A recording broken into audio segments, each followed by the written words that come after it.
and gentlemen, as we are about to begin the 150th National Climate Forum, we would like to request everyone to please rise for our opening prayer, to be followed by the Philippine National Anthem.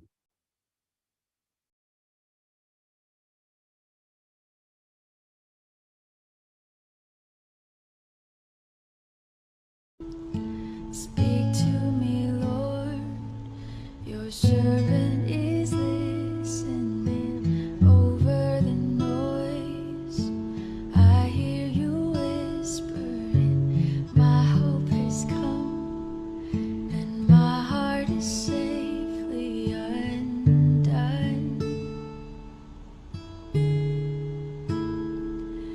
I found my fortress in you, and my soul is anchored with you. My resting place is in your name, forever safe. Speak to me, Lord, your servant is listening. Over the noise, I hear you whispering. My hope has come, and my heart is safely undone.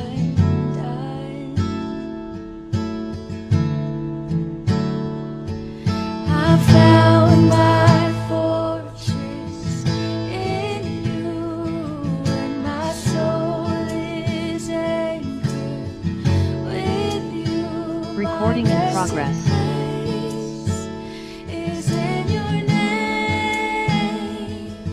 I found my fortress in you, and my soul is anchored with you.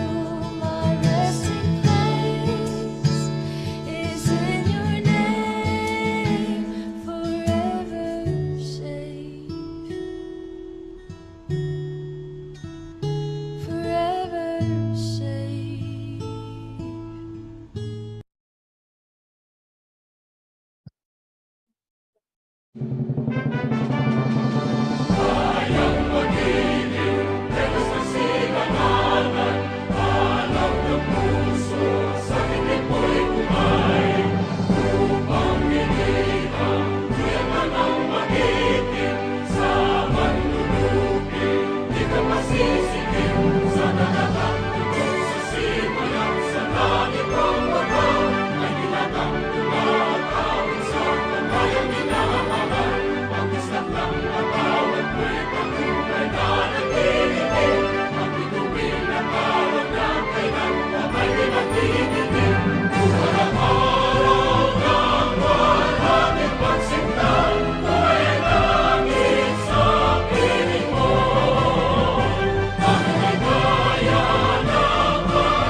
Okay, here in the physical venue, you may now take your seat so we can start the program.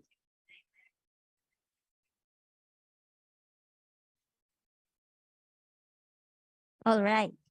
So, good morning, everyone, and good morning to our Zoom participants as well. Welcome to the 150th National Climate Forum. I am Joran Duran, and I am Val Villasica, and we will be your host for today's event. Wow, you are looking pretty good today, Val. You are looking good as well, Ate G. By the way, Val, can you brief us on what this event is all about? So this forum is a special session because aside from our usual monitoring and outlooks, we will also recall the history of climate forums as well as our standing in terms of international collaborations. OMG, that sounds so interesting. I believe this forum also coincided with the observance of the National Disaster Resilience Month. That's right, Ate G. That's why this forum's theme towards inclusive climate information services for a climate resilient nation will highlight PAGASA's initiatives to promote climate services, particularly to our kababayans living in remote and vulnerable areas. Wow.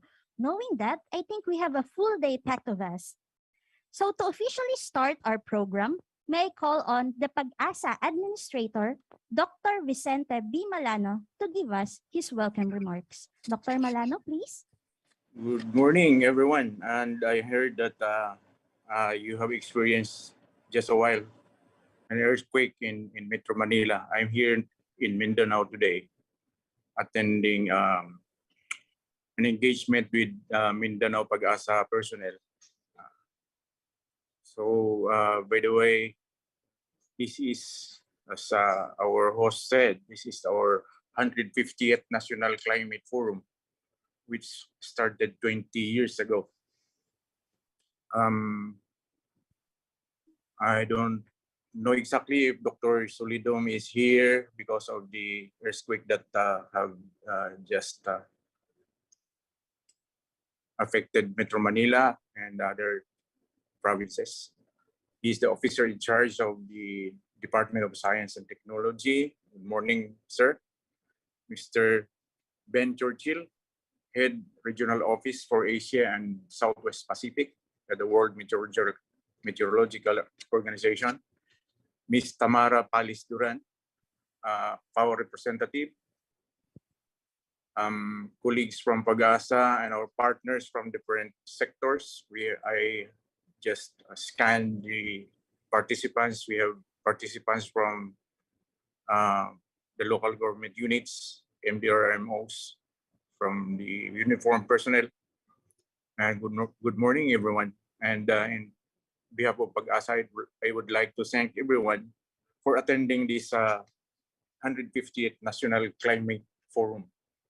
This is a hybrid engagement through virtual Zoom, Facebook, and we are also live YouTube. And some are in a hotel that I don't know. As we look back 20 years since the very first Climate Outlook Forum, and we have already 150. This is the 150th time that we have conducted this COF, and we are looking forward in the next 20 years to have another 150 climate forums. It is my hope that PAGASA will remain committed in the pursuit of its objectives for the good of the service to our country and our peoples. COF complement our government's efforts on disaster risk reduction by helping educate national government agencies, local government units, private sectors, media practitioners, and general public on the actual impact and extent of impending weather and climate-related disasters. In short, we are helping them raising the bar of understanding regarding the climate and meteorology and its impacts. The Philippines being battered by extreme weather events year in and year out underscores the need to strengthen disaster management efforts.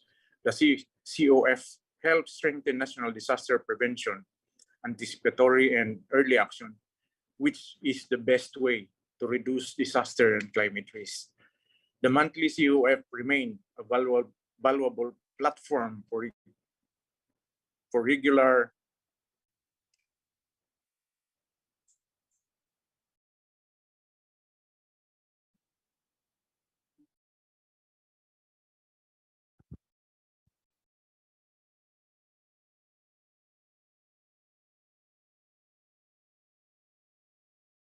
Hello, Dr. Malano, are you still here in Zoom?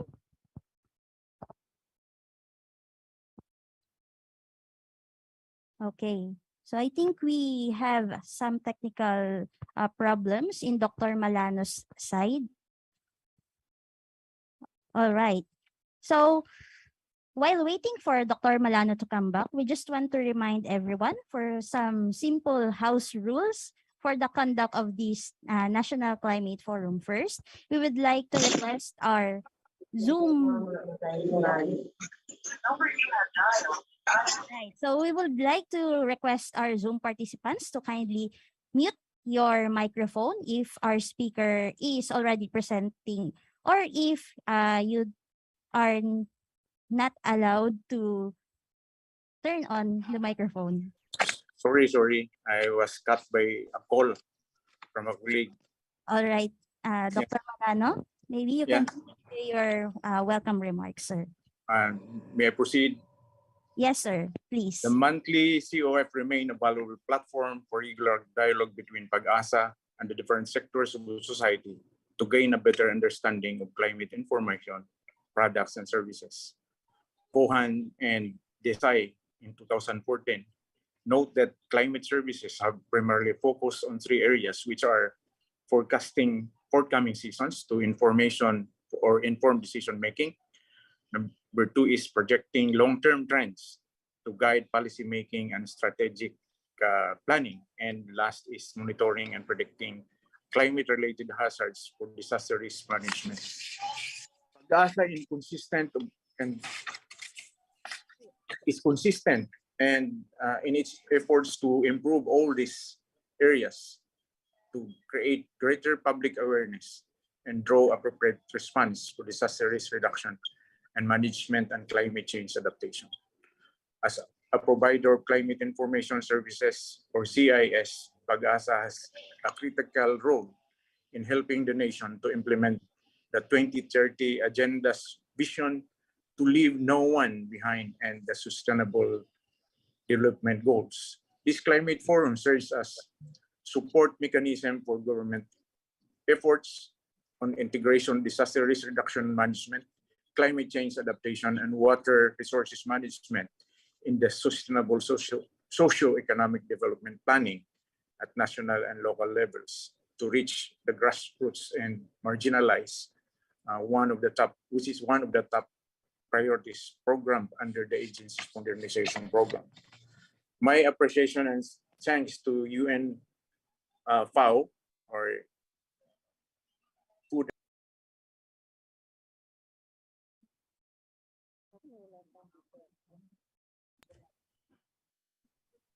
Hello? Yes, Dr. Malal, we Okay. can hear you. My appreciation and thanks to the UN Food and Agriculture Organization, who is continually supporting PAGASA.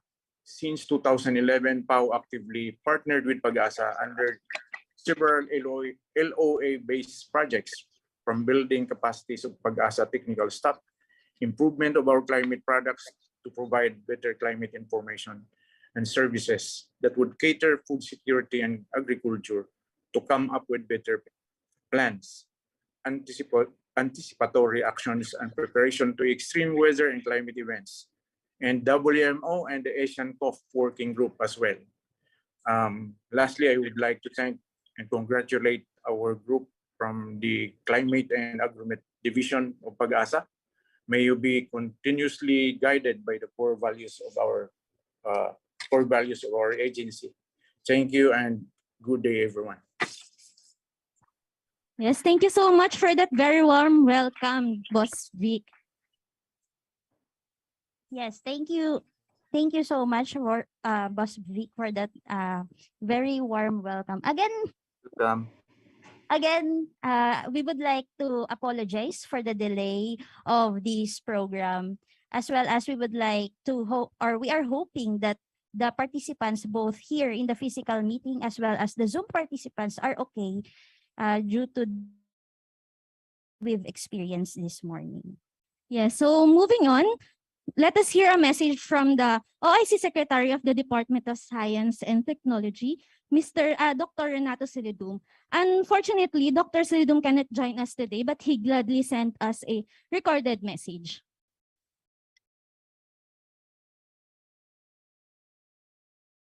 To our distinguished guests, colleagues from DOST-PAGASA, other national government agencies, and local government units, members of the Disaster Risk Reduction Councils, partner agencies, the academe, non-government organizations, civil society organizations, and the private sector, ladies and gentlemen, a pleasant day to all of you. First, I would like to express my warmest gratitude to everyone for attending the 150th session of the National Climate Outlook Forum. Through this forum, we intend to narrow DOST-PAGASA's end-user gaps in understanding climate variability, extreme events, and its consequences, to integrate disaster risk reduction and management, climate change adaptation, and water resources management in the sustainable socioeconomic development planning at the national and local levels in coordination with government agencies and other stakeholders, and to strengthen linkages and cooperation at the national level among the various providers and users of weather, climate, and water-related information, products, and services. Since the inception of the National Climate Outlook Forum in 1997, the Department of Science and Technology has not wavered in its support to DOST-PAGASA, especially in improving the delivery of science and technology services to our countrymen. 150 national climate forums after, the DOST remains steadfast in its commitment to provide opportunities, both in terms of operations and research, for an open and regular consensus dialogue for seasonal climate prediction between DOST-PAGASA and its stakeholder institutions here and abroad, now and in the years to come. Today, we will have a glimpse of the history of the National Climate Forum and a recollection of the previous Climate Forum. We will be briefed on the Asian Climate Outlook Forum process and prospects and the FAO presentation on anticipatory action. We will be provided with information on inclusive climate information services for a climate resilient nation, weather update, dam status and updates, and climate review for June to July 2022. Finally, we will have the subseasonal to seasonal forecast and the climate outlook for August 2022 to January 2023. Current forecasts suggest an increasing chance of La Nina to continue in the coming seasons and coincide with tropical cyclone peak season, so it could be the highlight of the discussion. The need for precise La Nina mitigation strategies and interventions needs to be recognized in light of DOST-PAGASA's current forecast and its early warning capability. I am excited to hear the discussion, and I hope that we will achieve our goal to communicate climate information and useful forecasts to diverse users and decision makers in order to build the capacity of professionals both at national and local levels to enhance their preparedness and response, to better use weather and climate information in decision making, particularly related to agriculture, water resource management, public health, and disaster risk reduction and management. While upgrading our capabilities through the latest technologies is important, making sure that our decision makers and members of the community are properly informed is equally important to achieve a weather and climate resilient nation. Congratulations to the people behind the 150th National Climate Outlook Forum for making it possible. We look forward to more Climate Outlook Forum in the future, and we assure you of the continued support of the department. Maraming salamat po, and stay safe, everyone. All right. Thank you so much, Dr. Solidum, for that heartfelt message. So thank you. I thank you also to everyone again for attending this National Climate Forum.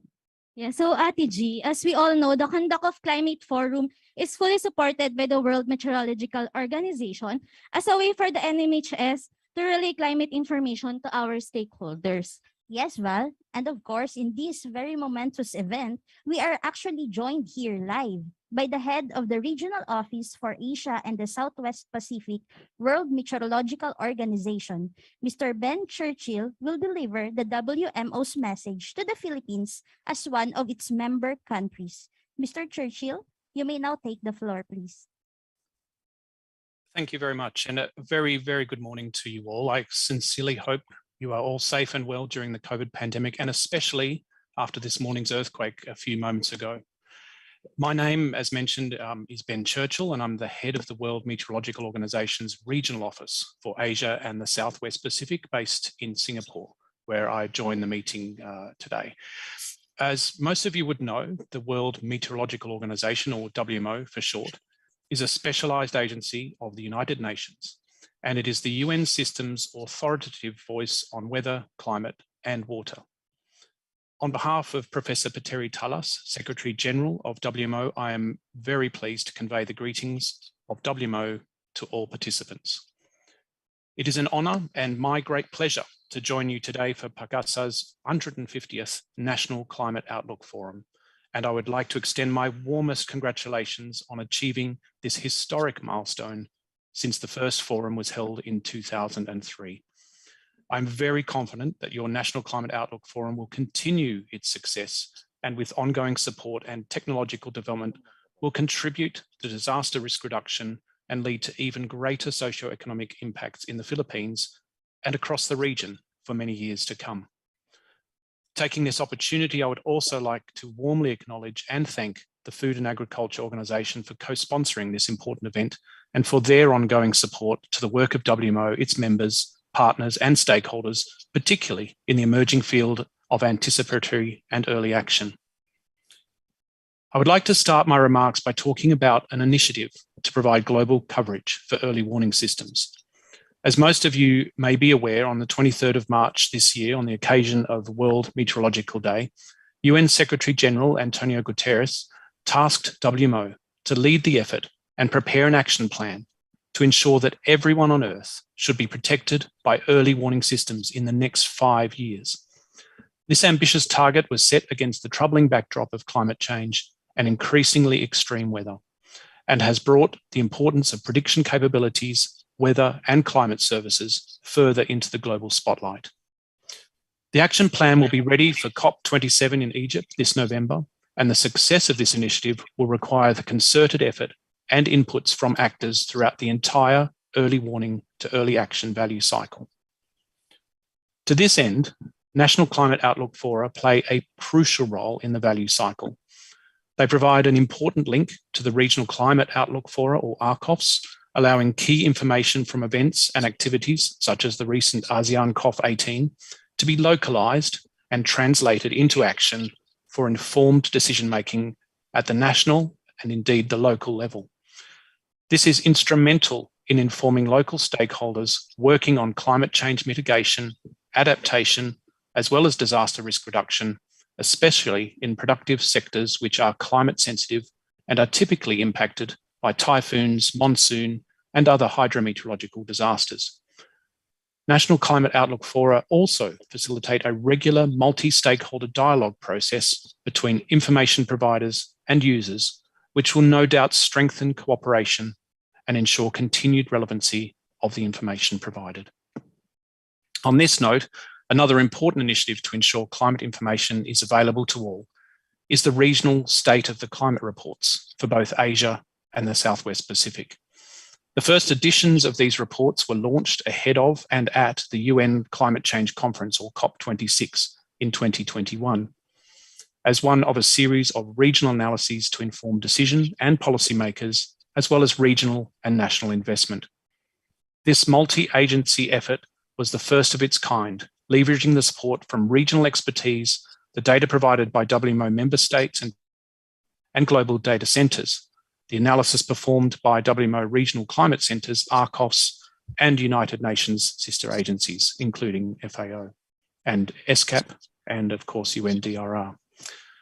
The second edition is planned to be released soon, in the last quarter of this year.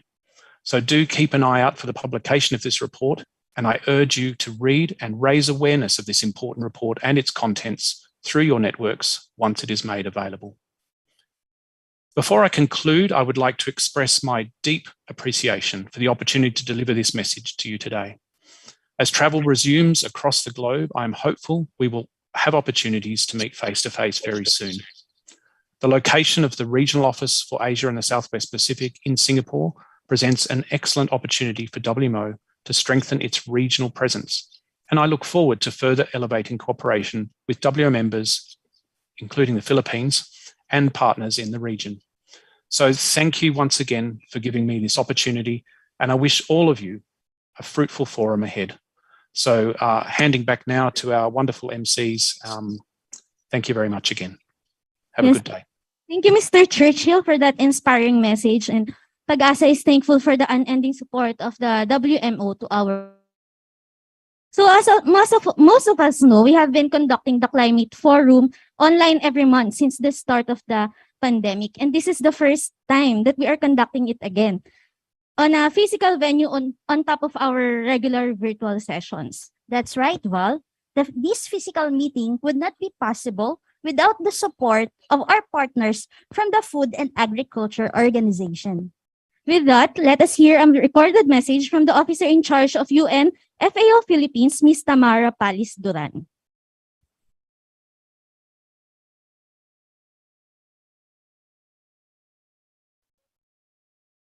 To the Department of Science and Technology's Philippine Atmospheric, Geophysical, and Astronomical Services Administration, or PAGASA, headed by Dr. Vicente Malano.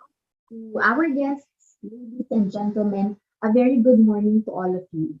I'm Tamara Duran, the Assistant FAO Representative for Program and also Officer in charge of the Food and Agriculture Organization of the United Nations, or FAO, here in the Philippines, and it is my pleasure on behalf of the organization to address all of you on this momentous occasion of the 150th Climate Forum.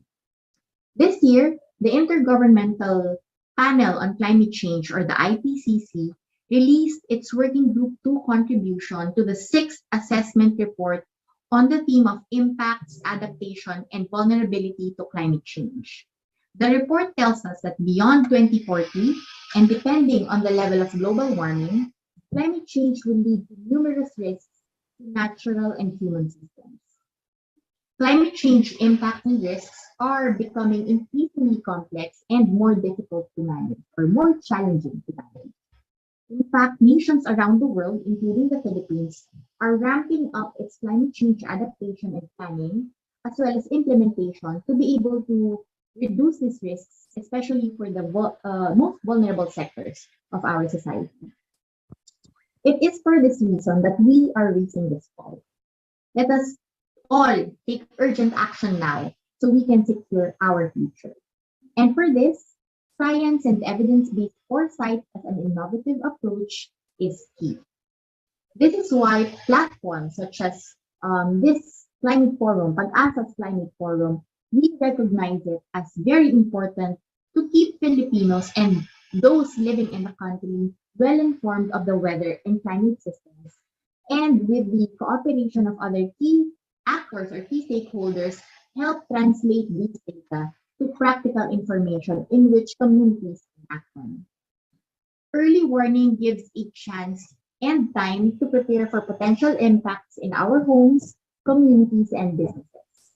In fact, at FAO, we are changing the way we do climate change adaptation and managing potential disasters by systematically linking early warnings to actions designed to protect agricultural families and their assets ahead of a hazard. Acting before a potential disaster is crucial. It can safeguard lives and livelihoods, build resilience to future shocks, and ease pressure on already strained humanitarian resources. We are very grateful to be partners with PAGASA to inform our work on anticipatory action and adaptive and shock-responsive social protection. We utilize and we really maximize these opportunities, such as the PAGASA's technical expertise, particularly their climate information products and services, in service of the agriculture and fisheries beneficiaries to achieve better production, better nutrition, better environment, and a better life for all amidst crisis. FAO supports this forum's theme on inclusive climate information services for climate resilient nations. This very much aligns with the thrust of the United Nations to ensure that no one is left behind. So with this, on this note, I would like to congratulate PAGASA for its dedication to make it 150 episodes of the Climate Forum. May you continue this invaluable service, and may all of us continue to benefit from the climate forums in years to come. With this, maraming salamat po. Thank you very much. And again, a very good morning to all of you. All right. Thank you so much, Ms. Tamara. Rest assured that PAGASA will continue to do its best to provide better climate services to our people. I agree with you, Ate G, and with our future collaborations with the FAO and other partner agencies, we can definitely build a better and more resilient nation. By the way, Val, did you know that we have already more than 200 participants in our Zoom right now? Wow, that's a full house, right? We would like to acknowledge the presence of our affiliated agencies here in the HIVE Hotel, Department of Agriculture, the Sugar Regulatory Administration, Bureau of Solids and Water Management, SN Aboitiz Power Group, Metropolitan Waterworks and Sewerage System, Semerara Mining and Power Corporation, QCDRRMO, Manila DRRMO, Research Institute for Tropical Medicine, Philippine Red Cross, Department of Tourism, Department of Health, Salinas, GMA, and ABS-CBN Media. And of course, our stakeholders who are attending in the Zoom right now. So, given the number of participants here in the forum, we would like to invite everyone to be here on stage with us for our physical venue participants and of course, for our Zoom participants to please turn on their cameras for the photo session. I may request Ms. Mayang to kindly assist us for the screenshot and some of our colleagues here to assist us with the photo session. Again, may I request everyone if it's, maybe the Zoom or the physical venue participants can just stay there on their seat and we will take the photo from the stage. I think that would be safer and easier for us. Hi, good morning. I will be the one who will take the photo from the Zoom. May I request to turn on all the cameras, please? Okay. So we have 10 slides. Medyo marami po tayo, so far away. Okay, for first photo, just stay smiling. Okay, first one. Okay, thank you. Next one, slide number 2.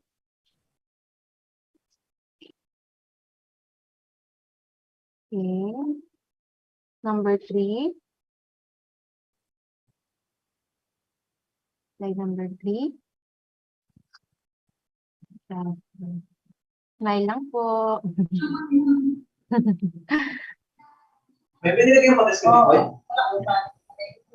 Okay, slide number 4. Medyo madami-dami po tayo, kaya smile lang po tayo. Okay.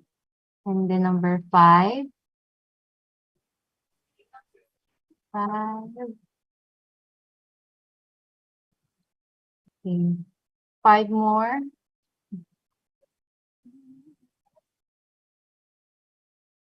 Okay, number 6.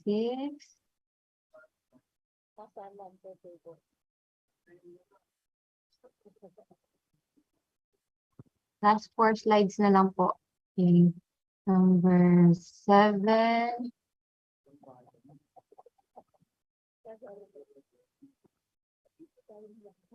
Okay.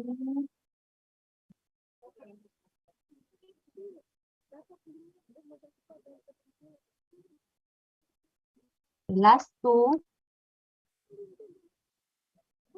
9. And then last one na po. Okay, thank you. Thank you so much po. Thank you, everyone. Without further ado, let us now start the presentations. Okay, before we start, Val, our presentation, it's okay. I would just want to remind everyone, especially our Zoom participants, to kindly turn off their camera if our speaker is already presenting. And if possible also, you may also turn off your microphone to lessen the distraction from our presenter. So now, for our first presentation, we will talk about the history and recollection of the National Climate Forum. May I now call on Dr. Esperanza O. Kayanan, the Deputy Administrator for Research and Development, for her presentation. Good morning, everyone, and allow me to present to you the history and collection of climate outlook forums through the passage of time, as well as during the trying times of pandemic. Please watch our short video. It's a lovely weather we're having today. Everything seems to be in good condition. Then suddenly, this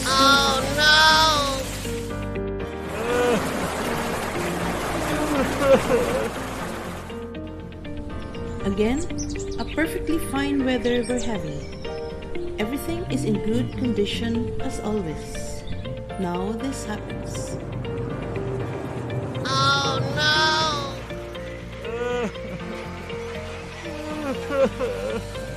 In 1997, the Climate Information Monitoring and Prediction Center was established as a new approach to climatological services, integrating past, present, and future climatic information in response to the Climate Prediction Services Project of the World Meteorological Organization.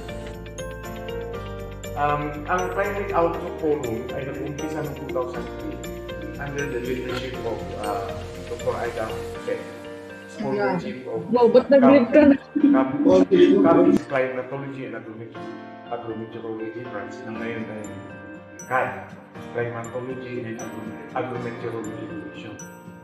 So, ang COF or Climate Outlook Forum was held in quarterly basis during those times, owing to seasonal prediction services.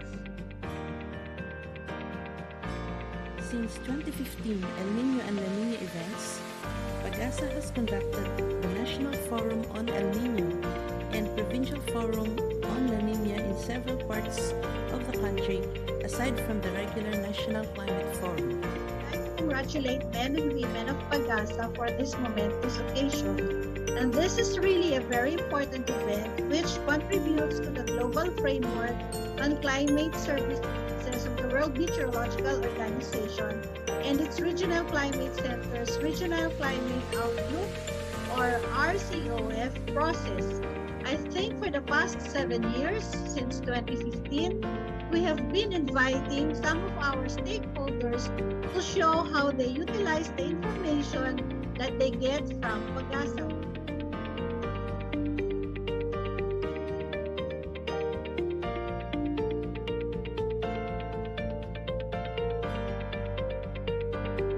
Congratulations to PAGASA and to the Climate Monitoring and Prediction Section. We are pleased to celebrate this milestone, our 150th Climate Forum. Through the conduct of this monthly Climate Outlook Forum, we were able to bridge the gap and understand the needs of our stakeholders. We have developed new tools and products which enable climate-sensitive sectors to manage risk and assist them in their decision-making. The conduct of Climate Forum is primarily intended to narrow PAGASA's end users' gaps in understanding climate variability, extreme events, and its consequences. It also aims at communicating climate information and useful forecasts to diverse users and decision makers in order to build the capacity of professionals both at national and local level to enhance their preparedness and response, to better use weather and climate information in decision making related to agriculture, water resource management, public health, and disaster risk reduction and management. Good day to our partners in PAGASA. It's an honor to join you today at the National Climate Forum. Today's theme, Inclusive Climate Information Services for a Climate Resilient Nation, is a particularly timely one. Climate change is an acute threat to national development and to our collective efforts to boost economic growth. So for SNAP, the effects of climate change hit very close to home.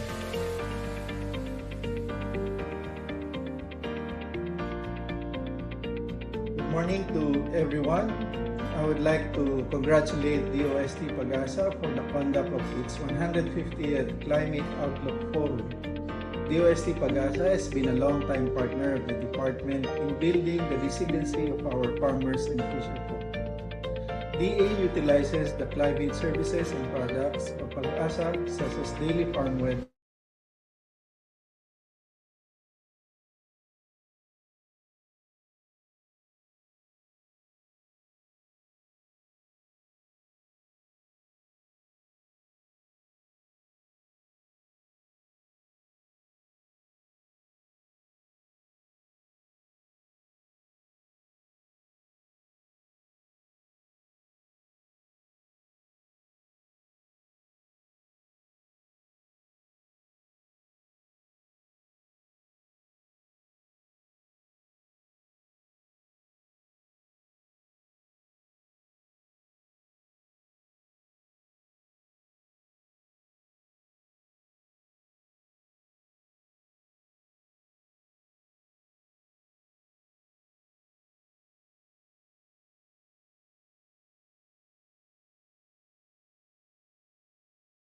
Recording in Communities progress. Hit hard by droughts, typhoons, and by floods.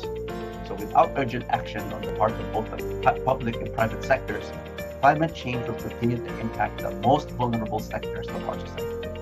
PAGASA is working to protect the country and our people from future disasters, and we are proud to be considered your partners in your efforts to increase the country's resilience to disasters and climate change. SNAP has been working and will continue to work with our dam co-operators and owners, the National Irrigation Administration in Magat, the National Power Corporation in Benguet. And we are working towards more properly and improving the way we manage the water resources in the dams. In addition to NIA and NPC, we also work with PAGASA by attending the monthly climate forums so we can coordinate and update our outlooks on rainfall and typhoon projections. We also collaborate with PAGASA in the annual information and education and communication campaigns, dam and reservoir protocols. PAGASA's forecasts and services and products are critical to SNAP's long and medium-term planning. After all, we share the common goal of empowering every Filipino household towards a sustainable future. Since the pandemic, PAGASA delivered with utmost dedication the climate information and services to its clientele. Due to COVID-19 pandemic, where mass gatherings were restricted, PAGASA conducted the Climate Forum online. this information aid in the decision-making of farmers in their daily farm operations, including adjustment of cropping calendar and choosing of crops to plant before the start of the planting season. Meanwhile, tropical cyclone advisories issued by PAGASA are used in activating the DA-DRRM Operations Center and in alerting DA regional field officers in concerned areas along the path of the tropical cyclones.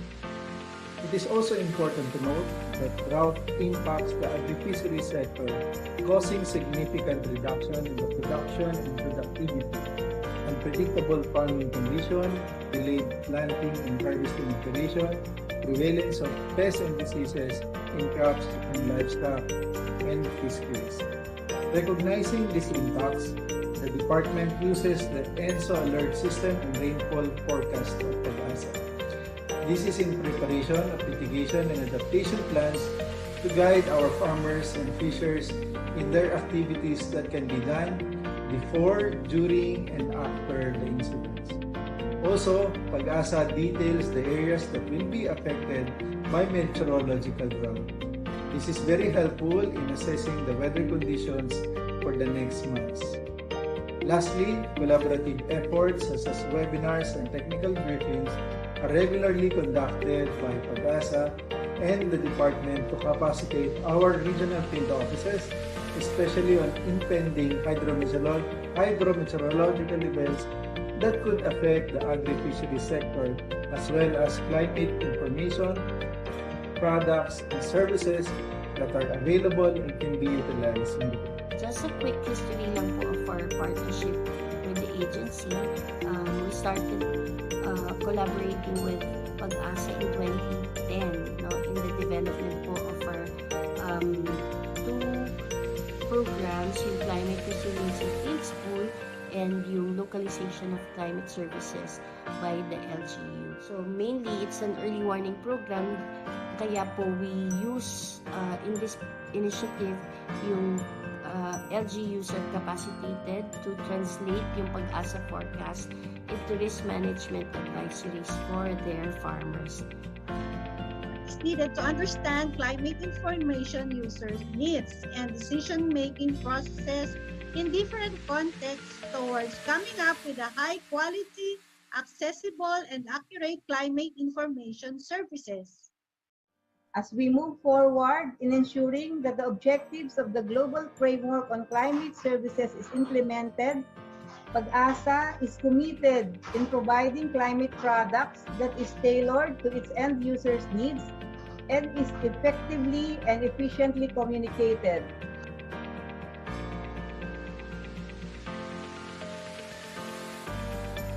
Increasing number of participants during the time of COVID-19 pandemic using social media platforms, especially in November 2020 during the occurrences of Super Typhoon Goni and Typhoon Vamco. PAGASA promoted feedback and client satisfaction surveys through the climate forums, websites, emails, media, mobile apps, and from other government agencies. For a ways forward, regular conduct of national forum and provincial forums. Improve forecast skill, develop tools to understand how climate information could be of use in decision-making and planning. User engagement to co-produce client-tailored climate services. Inclusive climate information services. Active participation in regional climate outlook forums or RCOFs and co-hostings in ASEAN COFs. Fulfill the mandatory functions and AIM WMO designation as lead center for climate monitoring in Southeast Asia. Impact-based forecast for slow onset climate events. ENSO response matrix based from the National ENSO Alert and Warning System. So I'd like to thank PAGASA for organizing this event and the national, provincial, and local government officials that are present here today. I hope today's forum deepens our understanding and strengthens our resolve to promote greater cooperation toward a more resilient and sustainable nation. Thank you and have a good day. Stay safe. Again, we would like to express our congratulations to DOST-PAGASA, and we look forward to more collaborations as we build a greater resiliency of our farmers and fisherfolk and the agriculture and fisheries sector. So, muli po, magandang umaga at mabuhay po.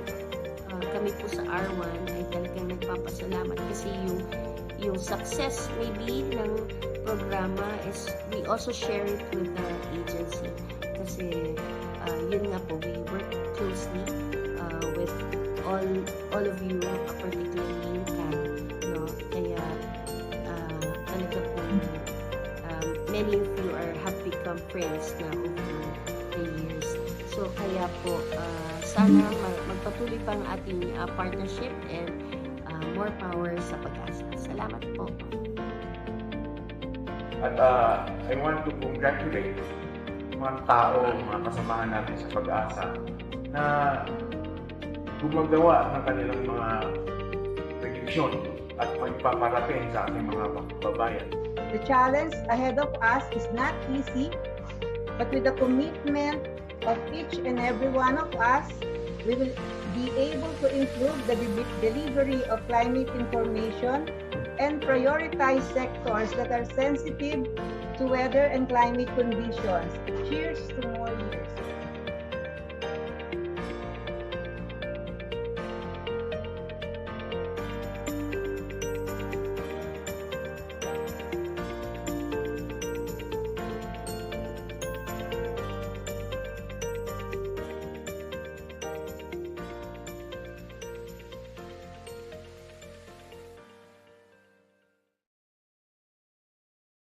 This CF-150 theme, Inclusive Climate Information Services for Climate Resilient Nation, is PAGASA's initial step toward the development and promotion of inclusive engagement mechanisms and forums that will enable providers and users, especially socially excluded and marginalized groups, of climate information to work together in co-designing and co-generating climate information products and dissemination channels. PAGASA will expand access to climate information services through the use of combination of methods commonly utilized by holders of different knowledge systems, including information and communication technologies such as provincial forums, voice recordings, mobile apps, and many others. Organizations working in communities such as NGOs, agricultural extension services, community organizations, and face-to-face dialogues between climate information providers and users. We will engage inclusive, interactive, and flexible mechanisms of knowledge exchange among climate scientists, resource users, and practitioners towards building mutual respect, trust, climate information products, and dissemination channels that are acknowledged, accepted, accessible, and used across knowledge boundaries.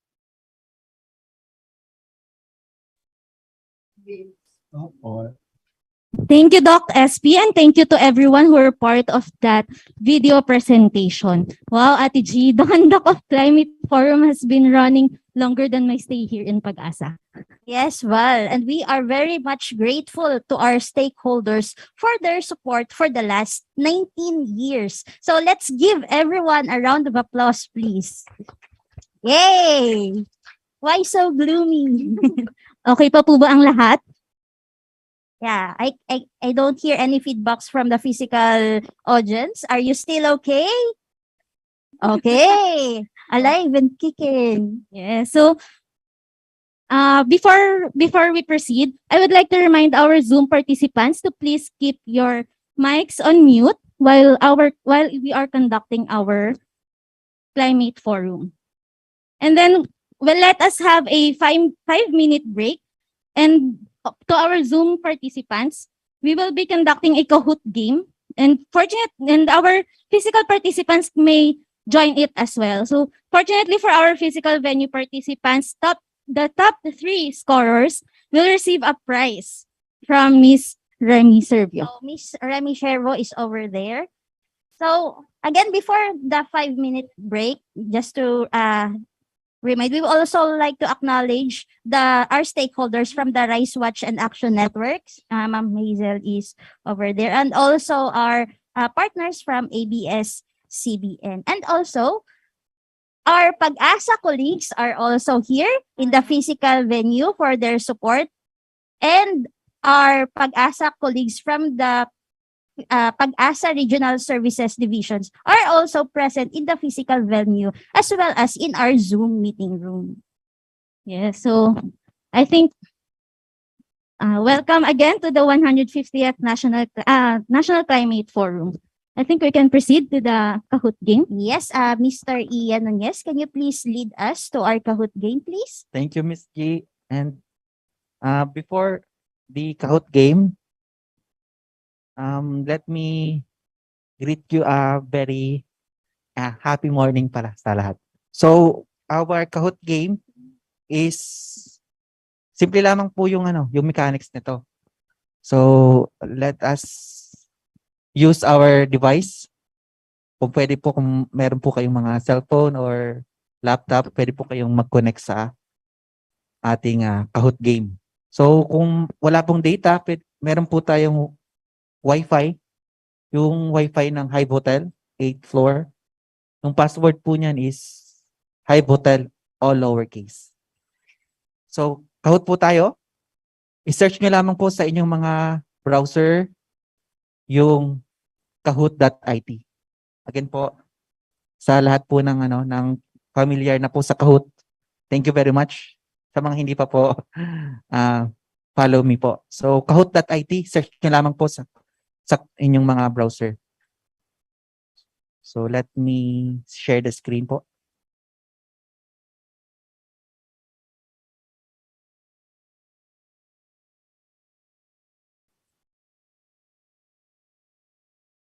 So pag nakapasok na po kayo sa kahoot.it, meron po hihingi na game pin. Our game pin is 169-1345. So again po, our game pin is 169-1345. Sana po lahat mag-participate kasi meron pong ibibigay na reward yung CAD clips. Thank you. As of now po, meron po tayong 15 participants sa ating Kahoot platform. 18 na po. 20, 21, 23, and 24. 25 na po. So salamat po. And sa mga gumamit po ng nick ng kanilang mga alias, mamaya po, pag nanalo kayo, pwede po namin hingin yung inyong mga real name. So maganda po yung nickname po muna yung gagamitin. So marami pa pong pumapasok. Hintayin na lang po natin. Music. Okay. Wala pala tayong music. Okay. I-share ko lang po habang naghihintay po yung lahat. Okay. Randomize for the question, answer. Tapos yung ating share screen. Okay.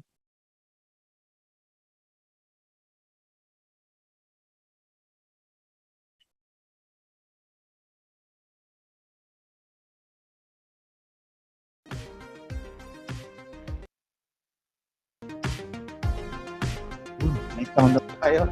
So, stay po. Mga audience participants din po tayo dyan. But again, remind po, lahat lang po nandito sa venue. Basically, please po, nandito sa venue, yun lamang po ang makakareceive ng prize. So, for check lang po sa ng online po natin. Pero sumali pa rin po kayo. 75. So, standby lamang po. I think wala nang pumapasok. 76. And yun po. Kaya po tayo. Ilang pa, no? So, ready? Ang tawag po sa ating Kahoot game is false memory. Subok dito yung ating mga memory nung mga ilang years, past years. Okay? Ay na pong paala kung ano po yung i-present sa ating screen.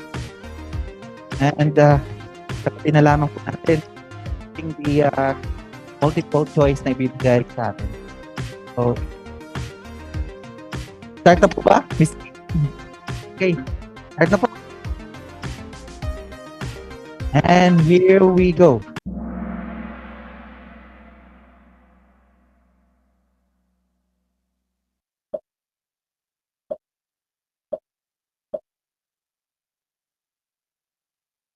Nokia 3210. So itong unang slide po, pangalan po ng isang sikat na laro noon sa panahon.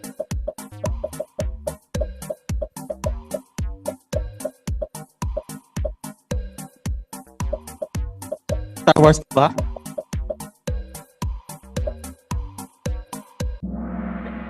So Space Impact po yung tamang sagot. And ano pa lamang po yun? Practice pa lang po yun, no? Walang score. Yung next slide, score na po tayo. Score points. Okay. So, proceed. Yun, mga taga-IAS po yung... Ay, ba't zero? O, sa bagay, ano pa nga yun, ano? Practice pa lang, ano? Sige, naunang sumagot si IAS, kaya nasa taas siya. So, next. Our official first quiz.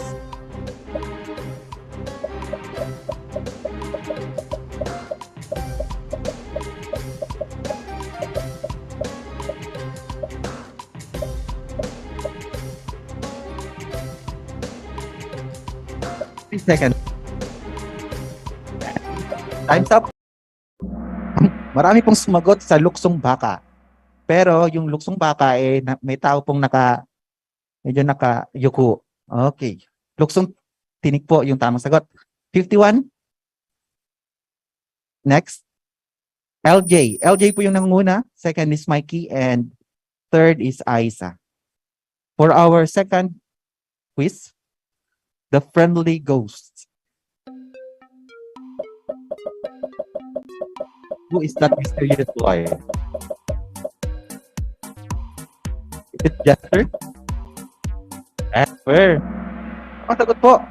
Meron pong namali. So, 83 po yung nakakuha ng tamang sagot. And let's proceed. LJ pa rin po. Mikey, Aziz, and Aiza. Sana po ay sa next slide po, makakuha kayo ng tamang sagot. One pet food.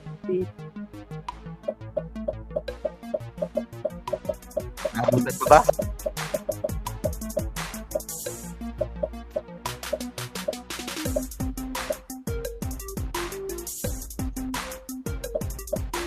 Dapat ako hindi mamatay yung pet niya dito. Time's up. So, Tamagotchi po yung tamang sagot. Next slide. Yun. Si LJ pa rin po nakakuha ng maraming score. Followed by Harold and Justin C. Easy pa lamang po ito, no? Mamaya-maya. Punta na tayo sa hard.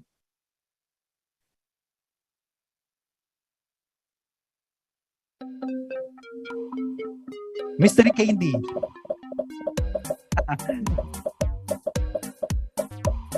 Paborito ng mga Bisaya.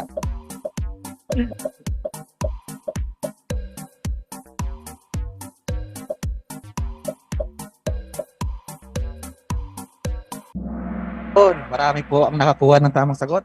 Viva po yung tamang pangalan ng candy. Mysterious Candy. LJ pa rin po. Unbeatable.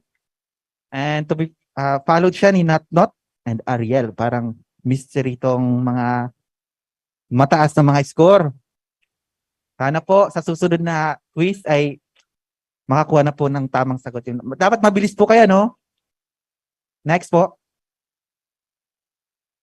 Who's that Disney princess?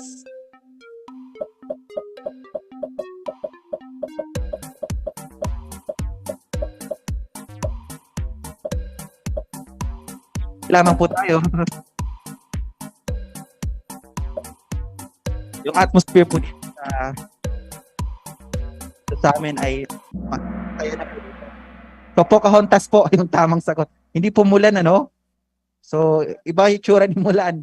Iba yung pinanggalingan niya. So, salamat po sa nakakuha ng tamang sagot. Next po. Yun, umakyat na si Sir. Parang kilala ko to eh. So, LJ pa rin yung nakuhuna. Sumunod si Sir Ariel. Pinalitan niya si Sir Not Not sa second place.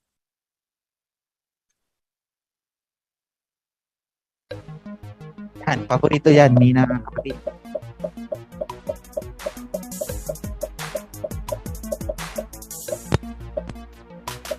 Ano po ito? Bonus po bonus. After nito, natakot na ng lahat. May mali pa rin po. So, 61 yung nakakuha ng brick game. Yun, mabilis kasi itong sumagot kaya nangunguna na po si Cass, Aiza, and Not Not. Ma'am Shalu, humabol ka po. Dauming sino?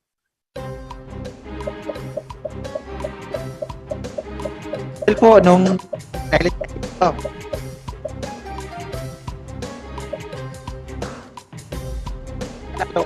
after ng school, ay, di po. Yun. So, Meteor Garden po, yung tamang sagot. Hard na po tayo, no? False memory. Let's proceed. So, is po yung scoreboard natin. Cass, Aiza, and Not Not.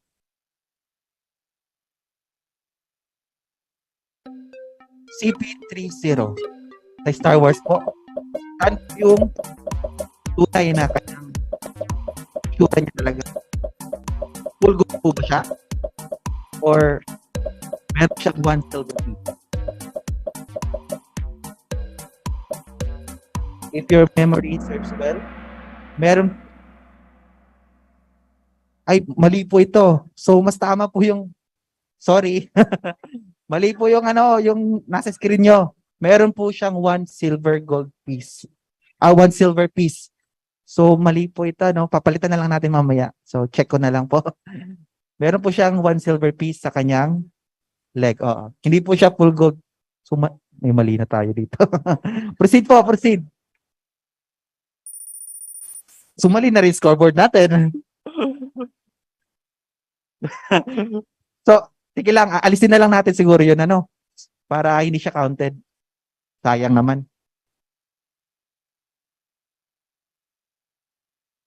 Mona Lisa. Saan po yan yung totoo?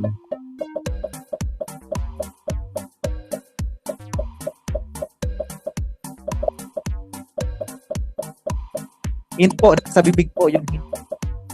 Malayo pa. Sikat po yung isa sa kanyang mystery smile. Mystery smile po. Naka-smile po siya. Mali pa rin? So mali pa rin. Alisin pa rin natin to, sir. Ganun ba? Ba't mali? Sorry po, Sorry po. So, aalisin pa rin natin yung basta yung tama po doon ay naka-smile po si Mona Lisa. Sino ba yung gumawa nito, sir? Next po. So, mali pa rin yung scoreboard.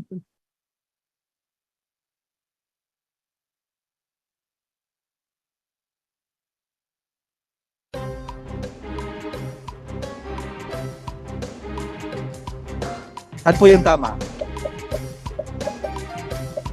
Head up or atas?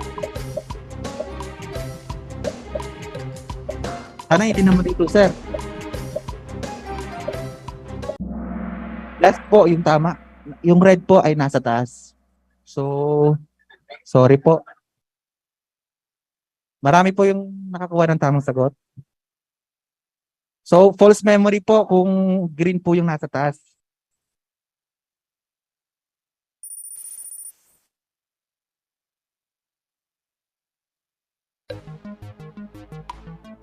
Saan po yung real Coca-Cola logo? Yung dot po, number 1. Number 2, dash. Number 3, dash. Is your memory correct? Tama po doon ay dot.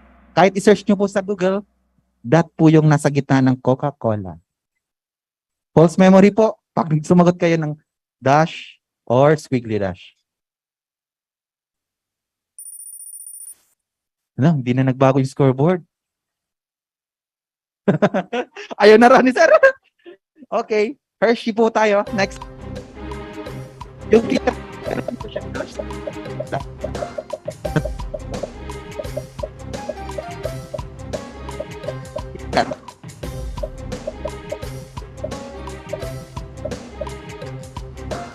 Wala pong dash. Wala pong dash. So, may mga false memory po tayo talaga. Ang alam ko rin may dash eh. May isa po. Yung nanguna, cast and not. Final question na ba ay 14 out of 16. Looney Tunes or Looney Tunes? If your memory serves you.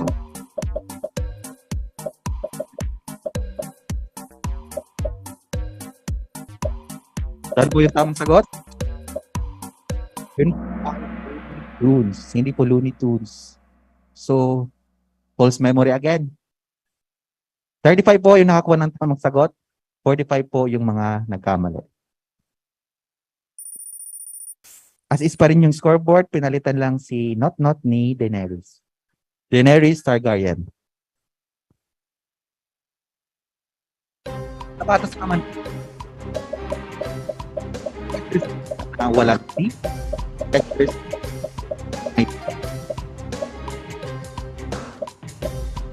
capacitor na Skechers. China.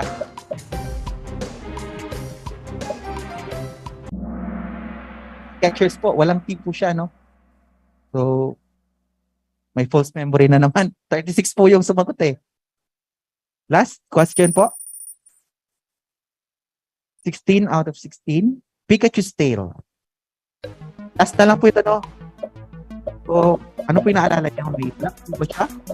Sa tip ng kanyang thought? Or wala?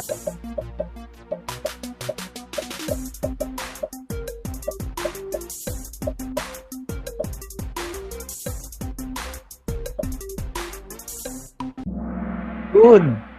Wala po siyang black sa kanyang buntot. Marami pong sumagot ng mali. So, last na ito. Ang ating podium for the false memory.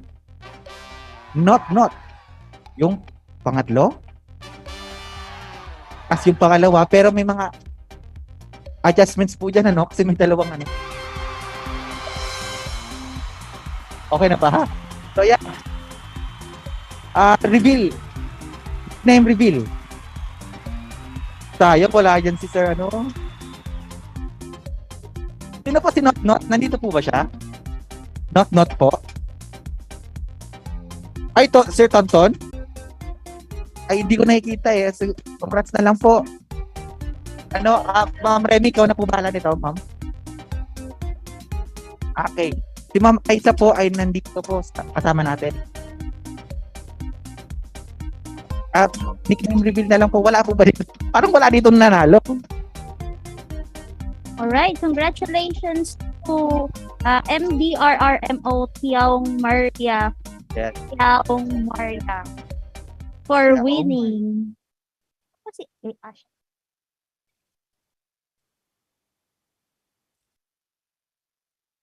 Wala po siyang...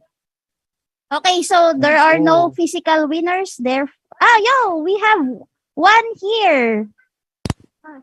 I think that's Miss Cass. Yes, let's give her a one. Yung top 5 po, pwede natin siya makita after po nitong ano. Tama ba, Miss G? After nitong, close ko na to, no? Okay, next. Oo.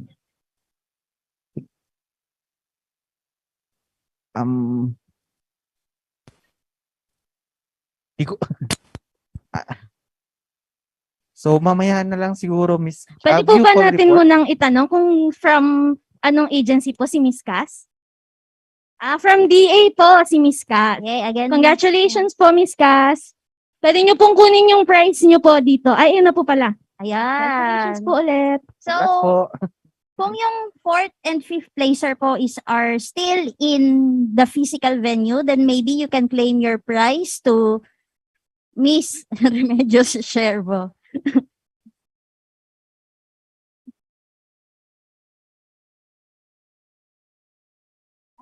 All right.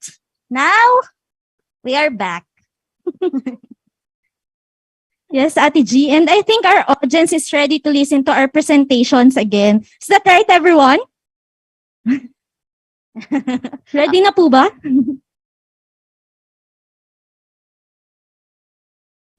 Okay, but before that, Val, before our next presentation, I would like to share some trivia about the next topic. For the information of everyone, the Philippines is one of the member countries for the ASEAN Climate Outlook Forum. In fact, PAGASA was chosen to be the lead center for climate monitoring node for the whole Southeast Asia. To add to that, last May, PAGASA hosted the 18th session of the ASEAN COF, where most countries from the Southeast Asia region, as well as experts from the global producing centers, brainstormed and came up with a consensus outlook for the June, July, August of 2022. Wow! PAGASA has been so active with our international collaborations that we were also chosen as a member of the ASEAN Working Group. Now, To share to us the ASEAN-COV process and prospects, we have today the Chief of the Climate Monitoring and Prediction Section, Ms. Annalisa Solis. Ma'am? Good morning, everyone. Naririnig po ako maayos?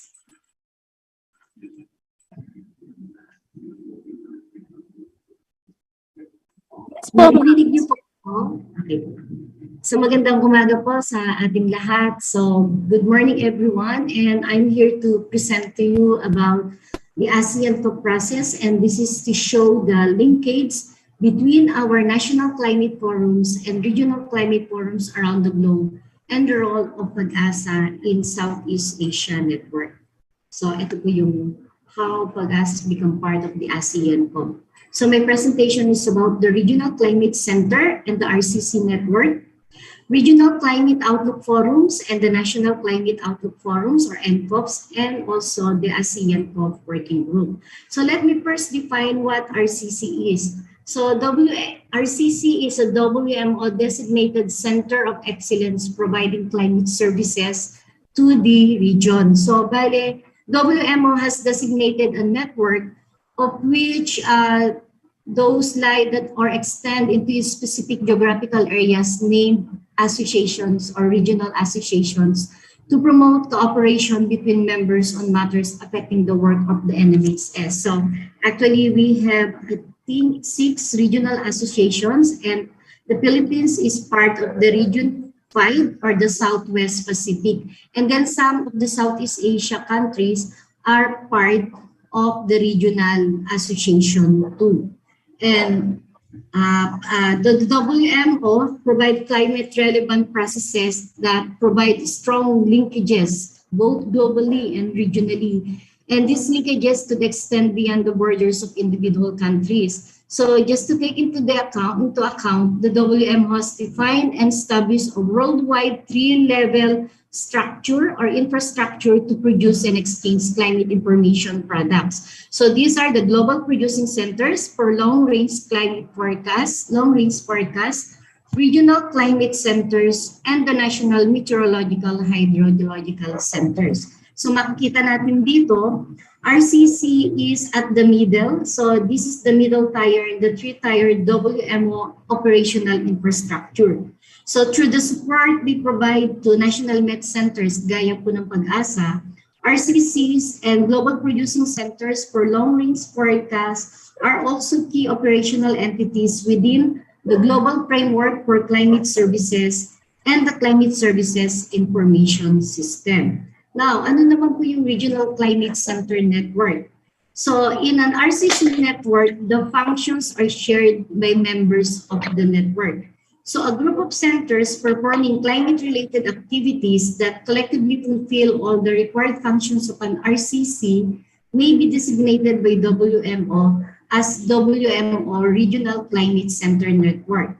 And then each center, a designated WMO RCC network will be referred to as node. So it so happens that within the Southeast Asia, we don't have global producing centers. Wala tayong GPC in this area. That's why this is very unique for Southeast Asia to have this regional climate center network nodes, wherein each center is designated that referred to as node.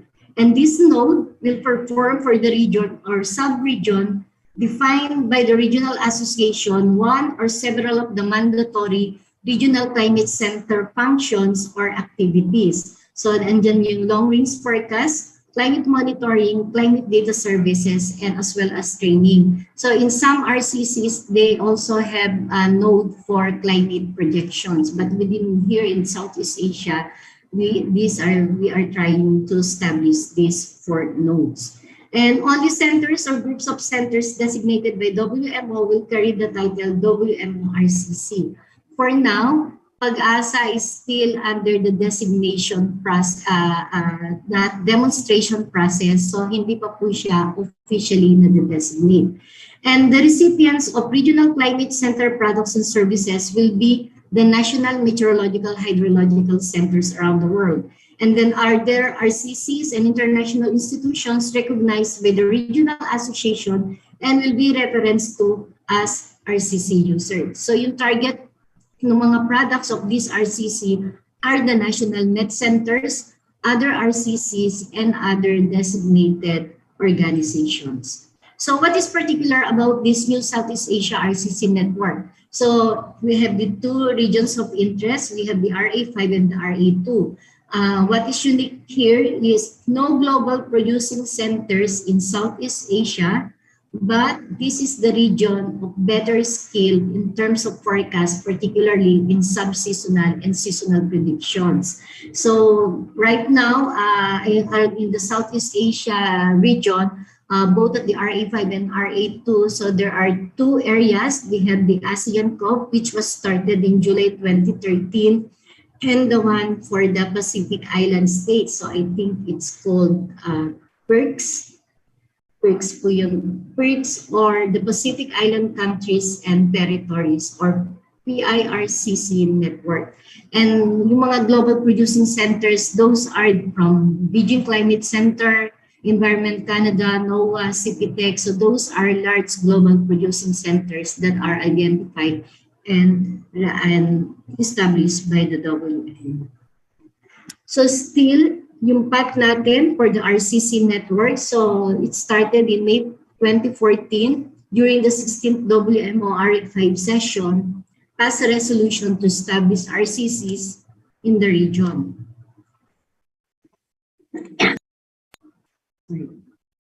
So also in March 17, so the implementation plan was endorsed, and then in November 2017, demonstration phase was started. So this meeting, we have this preparatory work from 2014 to 2017, and then different nodes such as the PAGASA for climate monitoring, for long-range forecasting for Singapore, and for climate data operational center for BMKG Indonesia, started its demonstration phase in 2017. And also in 2019, before the pandemic happens, so there was a meeting held in Bangkok in November 2019 to discuss about the action plan to the next period towards the designation process. So it's still at the designation process.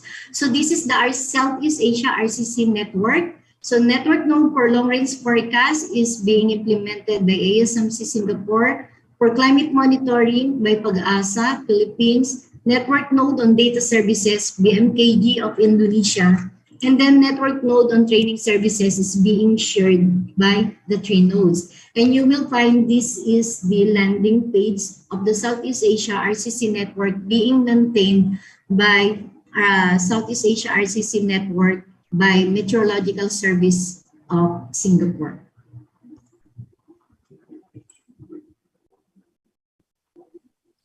Yun. So this is the node for long-range forecast being implemented by ASMC Singapore, and these are the operational activities of for long-range forecasting, and this is also their landing page.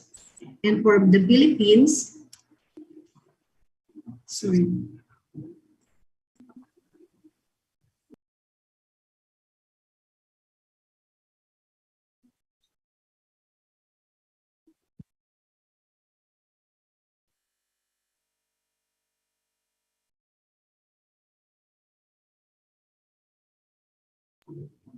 Okay na po, nakita na po yung share. For the Southeast Asia Climate Monitoring, so this is the climate diagnostics and monitoring system na minamaintain ng PAGASA.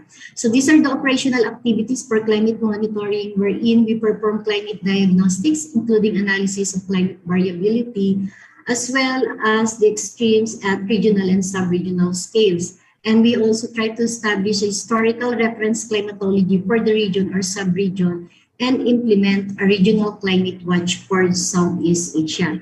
So most of the data here are sourced from the providers dun nga po sa mga global producing centers natin, like Japan, NOAA, and so on. And then visualizations are generated using open source libraries and could be scaled from big screens up to mobile phone resolutions. And this is also the landing page wherein you will find the Southeast Asia Climate Monitoring.pagasa.dost.gov.ph at PAGASA website. So this is the Southeast Asia RCC network node on operational data services being maintained by BMKG Indonesia, and as well as the node on training services which is being shared among the three nodes. So these are the mandatory functions of the Southeast Asia BMKG Indonesia for operational data services. And now, so in addition to these functions, the RCCs typically organize the regional climate outlook forum. So dito pumapasok yung regional climate outlook forums which was originally established during the 1997 to 1998 El Nino event to achieve consensus on seasonal climate outlooks on sub-regional scales. So you will find different RCOPs here around the globe. And isa dito is yung ASEAN COP, which is something very new pa lang po within these RCOPs. So RCOPs were originally established during the 1997 na po, and it became a platform for coordinating the operationalization of objective seasonal forecasts and tailored products in support of country-level service delivery of NMHS. And also one of the function of this RCOP is to produce consensus-based, user-relevant climate outlook products in real time in order to reduce the climate-related risks and sustainable development for the coming season in sectors of critical socioeconomic significance for the region in question. So this is the recent Regional Climate Outlook Forum, or the ASEAN COP, that we held, and we have come up with a consensus bulletin for June, July, August 2022 season last May. So this was formulated by the Southeast Asian member countries, including the Philippines, which was hosted by PAGASA last May. And also, PAGASA is also one of the contributors to the ASMC bulletin twice a year. So this bulletin is one of the platform in disseminating the consensus outlook and significant climate events in Southeast Asia by ASEAN NMHS, and as part of the RCOP process of the World Meteorological Organization. So usually PAGASA is contributing article relating to significant weather events affecting the Philippines during the review period. So for example, January to June 2021, that was provided during the DJF 2022 season. And also, with this RCOP, or with this RCC network, so we also, according to these guidelines, the ASEAN COP working group was established as well. So it is very new. It was established in 2021, and the goal is to guide and support the long-term development of ASEAN COP under the ASEAN Specialized Med Center coordination. So this is being closely coordinated with Singapore. And also to follow up on global RCOP review recommendations toward the next generation RCOP version 2, particularly in the implementation of objective outlooks as per WMO guideline.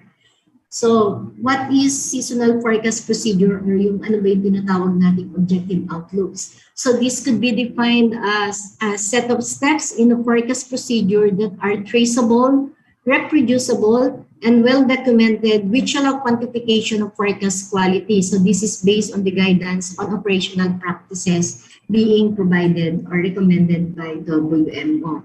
And the members are made up of people from ASMC, Southeast Asia RCC network nodes, subject matter experts, as well as some of the people from the RA2 and RA5 Southwest Pacific. And current members are written on the table on this on the right. So these are the 8 steps towards objective outlooks, and 3 of these steps is now being implemented or being established or ongoing within the ASEAN COP working group. And the first one is the regional standard observational and quasi-observational database, wherein we try to establish base period or reference climatology from the 1991 to 2020. And right now at the national level, among the Southeast Asian countries, most of them are using the 1991-2020, except for the national level Cambodia, which is using the 1992 to 2021 climatology. So this is our examples. And also DAS being used are now in graded format, allowing for easier verification. And also another thing on steps toward objective outlooks is the enhanced RCCs and NMH's capacity on objective LRF and regional calibration and downscaling approach. So these are some of the activities being done at the ASEAN COP level. So trainings on calibration, standard operating procedures, na series of trainings to fulfill these objective outlooks. And also, there is some rotation on virtual hosts. So as we have mentioned, we previously hosted the ASEAN COP 18 in May. So prior to 2020, the host for physical meeting rotating as preparation also hosts the online session. So what has changed? So online sessions are more extensive, uncertainty in travel arrangements, of course. So the purpose of rotating of the hosting of the ASEAN COP is to distribute the hosting responsibilities among the NMHS, so giving an overall sense of ownership of the ASEAN COP to all ASEAN NMHS. So at the same time, hosting allows the NMHS to showcase work on climate services for their country, as well as to have stronger representation from the host countries' meteorological and non-meteorological communities on a topic of deep interest to them and the wider ASEAN region. So ito po yung mga ASEAN COP session wherein most of the Southeast Asian countries have hosted, and Philippines already hosted 3 ASEAN COP. And what are the virtual host duties of these ASEAN COP working group members? So we need to prepare and the concept note and schedule with input from the ASEAN COP working group, prepare and send out this invitation to the ASEAN NMHS experts and end users, coordinate and facilitate the meeting, coordinate and distribute the questionnaires for consensus review where needed, and also a guidance document will be prepared. So other points are is to become the member of the ASEAN COP working group is to help with the preparation. So usually the timeline start 4 months before the start of the session of the ASEAN COP. And also, these are some of the recent activities of the ASEAN COP working group. So in 2021, so most of the network monitor RCC network nodes already submitted the draft designation report by the 3 nodes to ASMC as the coordinator for consolidation and review. And also we had a meeting last March wherein PAGASA attended the meeting to discuss the updates with the WMO Regional Southwest Pacific Region with Ben Churchill.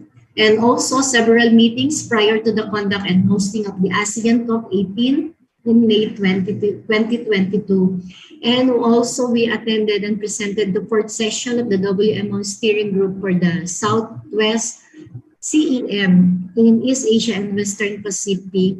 So we're in this, at this time, the updates of the RA5 Southeast Asia Climate Monitoring Node, as well as for Singapore and for BMKG Indonesia were presented.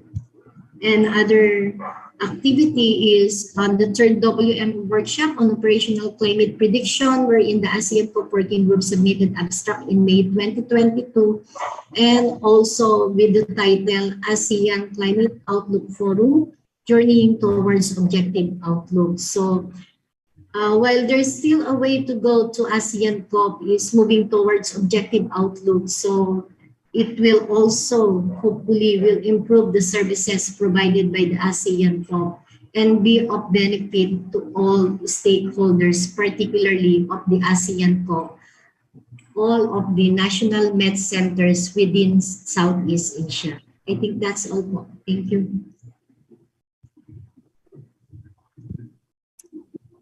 Thank you for that very informative presentation, Ms. Anna. And I hope our audience learned a thing or two on the functions and processes of ASEAN COP working group.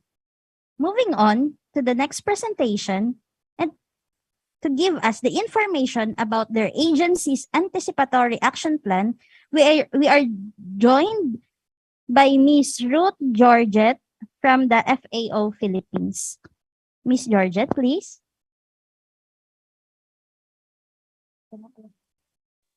Hi, can you hear me? Yes, Miss Georgette, we can hear you loud and clear. All right. So, on behalf of the Food and Agriculture Organization, we'd like to say thank you very much, of course, DOST-PAGASA, for allowing us to be part of this webinar, or this forum. I was listening earlier on, and it's very good to see that this has been running for quite some time now. And as earlier mentioned, the introduction is really for FAO to present its work on anticipatory action. But I think what's more important and related to this work is really how anticipatory action, for instance, can benefit from the technology and the science behind early warning and forecasting work that the OST-PAGASA has been doing in the country. We all know that climate change has been such a significant issue across the globe. No, it's something not just in theory or in paper, but something really that we as Filipinos and as part of this global society need to be able to understand really how climate change information and services can be used to better prepare and cope for these severe and more frequent hazards. So on that note, I'd like to check if you can see my screen. Can everybody see my screen? Yes, Miss Georgette, we can see your screen, but it's not in the slideshow mode. All right, there. Is that better? Yes, much better. Thank you. Okay, so let me just say that for the Food and Agriculture Organization, we are working closely with the DOST-PAGASA together with the Department of Social Welfare and Development to be able to introduce this new concept of anticipatory action. When we say new, meaning relatively new, because in the Philippines, this is something that has not been tested with government, although there have been several humanitarian organizations that have been working on this particular agenda. It's only lately that we will be pilot testing this work, this new approach with the Philippine government. And we're very fortunate that the European Union Humanitarian Affairs Office has been supporting this agenda. So you probably know already, that unless we cannot talk about building resilience, if we do not speak about the impact of these severe hazards and how it has affected the most vulnerable populations and their constant exposure to various hazards. In the Philippines, we know the top three: typhoons, floods, and drought potentially are these that have severely affected livelihoods and lives in the country. And FAO understands that unless we are able to find new ways and pioneering ways to address these, we will be in a constant cycle of poverty and food insecurity. And the climate change issue is very important because we need to have the science to back up whatever response we intend to provide. Because we see that unless we are able to be better predict these hazards, we will always be in a very reactionary mode. And for us, we think that the Philippines has the skills, the technology to be able to provide the information and respond better to natural disasters. So in the past, we recognize, I don't even want to go through backstory of Typhoon Haiyan. No, we've seen so many other severe typhoons like Rolly, Odette recently. And again, we've seen that the consequences of a weak response really boils down to higher costs and expenses, not just in terms of financial expenses, but really looking at how these severe and frequent disasters has affected what we call development gains. We talk about providing and implementing development programs to address poverty, and yet time and time again, these severe and frequent disasters have diminished these gains. And therefore, the slower the response, the slower people are able to bounce back. the issue of resilience being challenged, and therefore we need to introduce better ways of responding. We're very fortunate in the Philippines that the issue of addressing resilience among individuals, families, businesses, and government is very, very much at the forefront of the development agenda.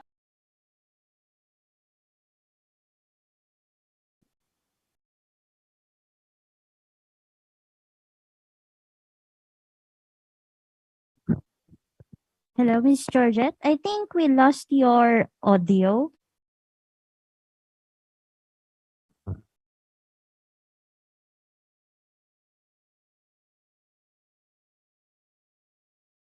All right. I think we are experiencing some technical issues on Miss Georgette's side. Is she still available in Zoom? Hello, is it better now? Yes, ma'am. Yes. Kindly proceed, please. Okay, apologies. All right, let me close my video. All right, so as I was saying, the updated Philippine Development Plan incorporates the government's recovery and resilience plan to adapt to a new normal.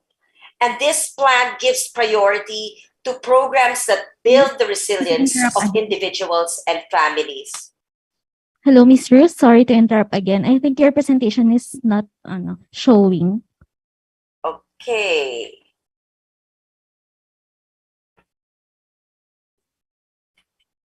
Is it showing now? Not yet. Okay. Let's see what we can do. There. Okay. Hello, Miss Ruth. We can already see the presentation now. Okay. That's better. All right. So, as I was saying, one of these new approaches that FAO has been working with the government is to introduce this concept of anticipatory action.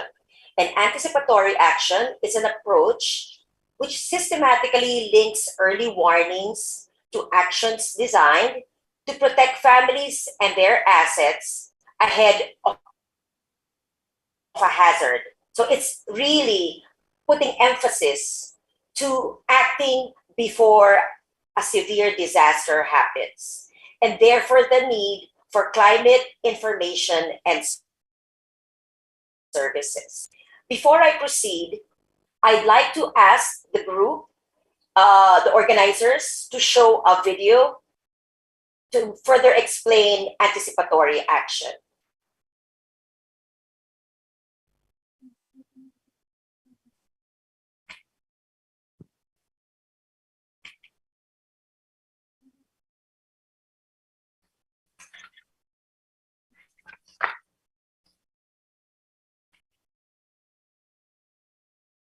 Hello, Pag-asa teams. I think the audio of your PC is not shared, so we can't hear any sound from your side.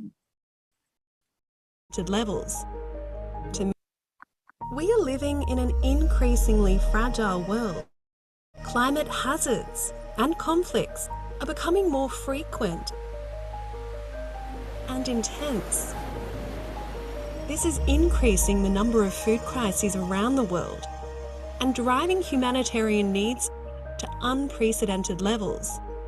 To meet these growing needs and competing priorities, we need new tools to make the audio's not working and ensure we limit the impacts of crises before they become more devastating and costly. Simply put, we need to change the way we manage disasters. When the international community responds to crises, it's often by helping people after a shock. But in some parts of the world, one emergency can quickly follow another. With each event, a family loses assets that provide food and income, and they struggle to rebuild their livelihoods. Responding after a shock takes a toll on people, and it drains limited aid budgets. FAO aims to tackle this with anticipatory action, a set of tools to address problems early on before they become a crisis. FAO uses early warning information that tracks changes to climate, social-economic trends, and food security. This lets humanitarian actors predict the impact of a hazard, like a drought or a flood, and roll out interventions that protect people's lives and livelihoods. Once early warning information signals a potential threat to farmers, financial I am not resources sure are if it's me, mobilised but I through don't hear the FAO's audio. Anticipatory Action Fund. This allows FAO and partners to act quickly. So, what are anticipatory actions? They can be cash transfers to help fishing communities store their gear ahead of a storm, riverbank repairs to protect crops against a flood. They could also include drought-resistant seeds or animal vaccines to keep herds alive throughout a drought. Whatever the action, they are all designed to make sure people have access to locally grown, nutritious food and can hold on to their livelihoods even when disaster strikes. Evidence shows that for every dollar invested in these activities, families can receive a return of more than $7 because they avoid the loss of livelihoods and gain other benefits in the process. Instead of rebuilding what's lost, anticipatory action builds the capacity of vulnerable communities to protect their assets and their food security and to become more resilient to shocks. That's how anticipatory action can help prevent food crises and make aid more effective. Now is the time to change the way we manage disasters.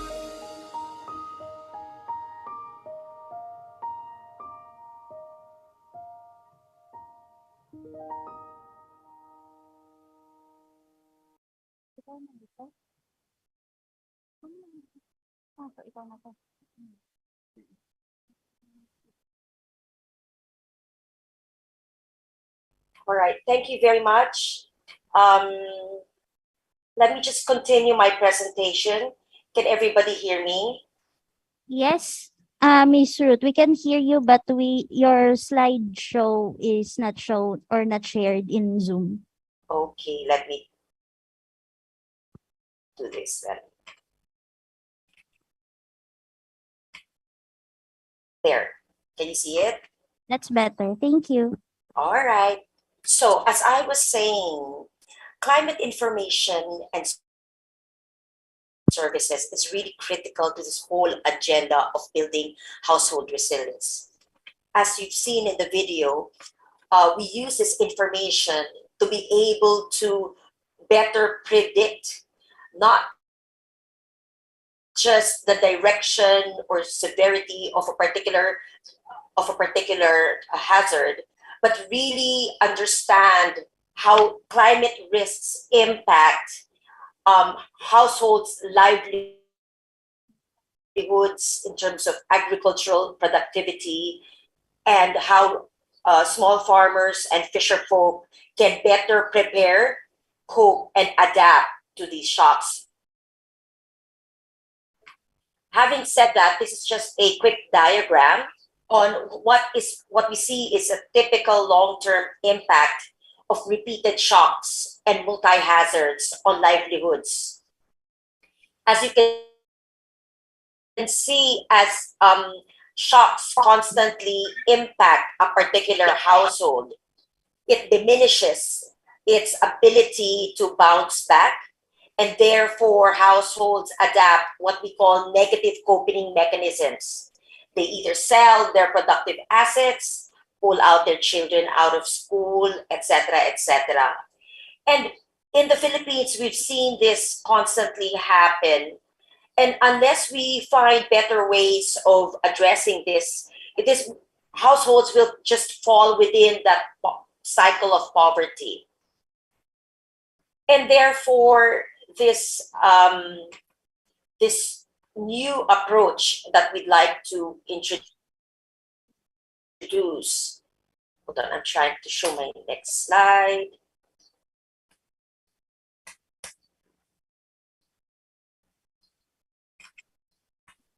there, is really being able to provide what we call resilience interventions before a shock happens.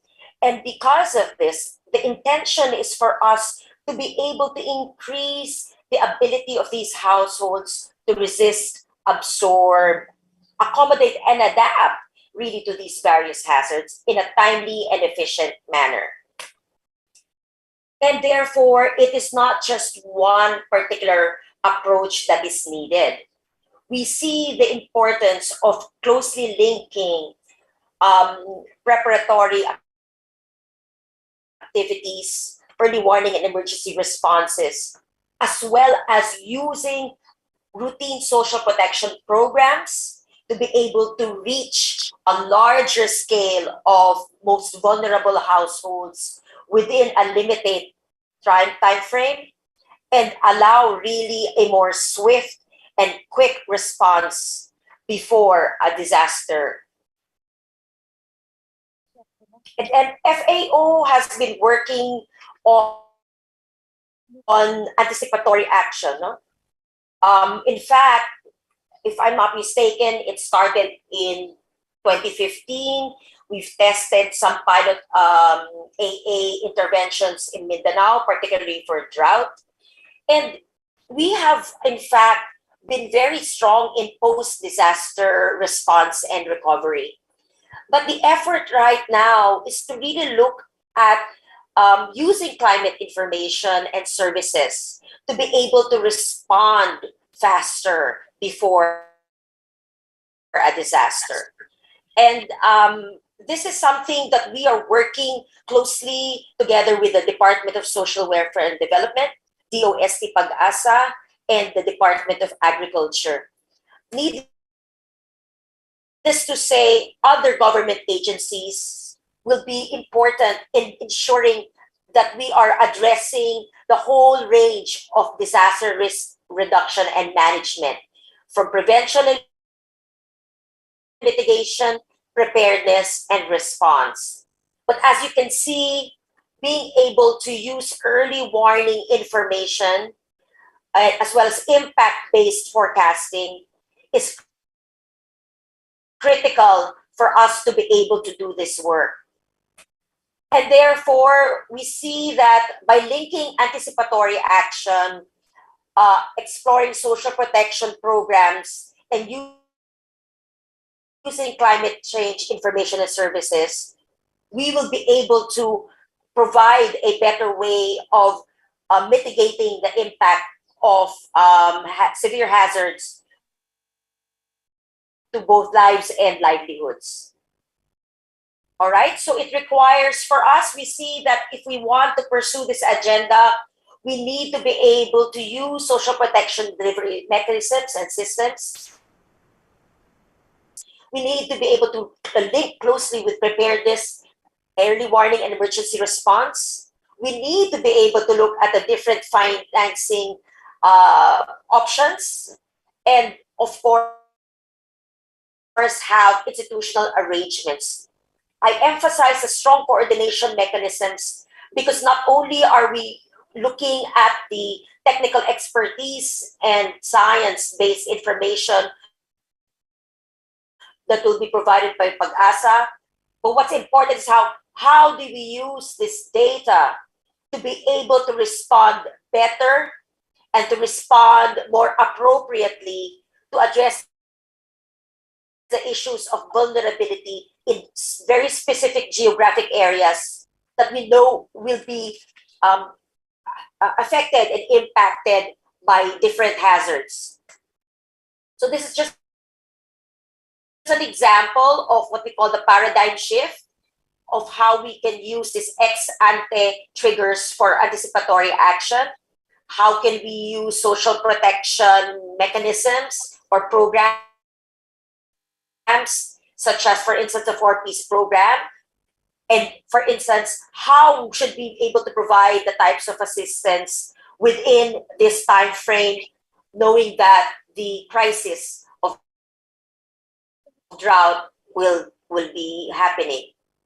So just again to summarize, we are in FAO testing typhoon and flood anticipatory action, linking it with social protection, and we recognize the importance of using forecast information to trigger and implement the actions that are needed to address and mitigate the impact of the typhoon and flood.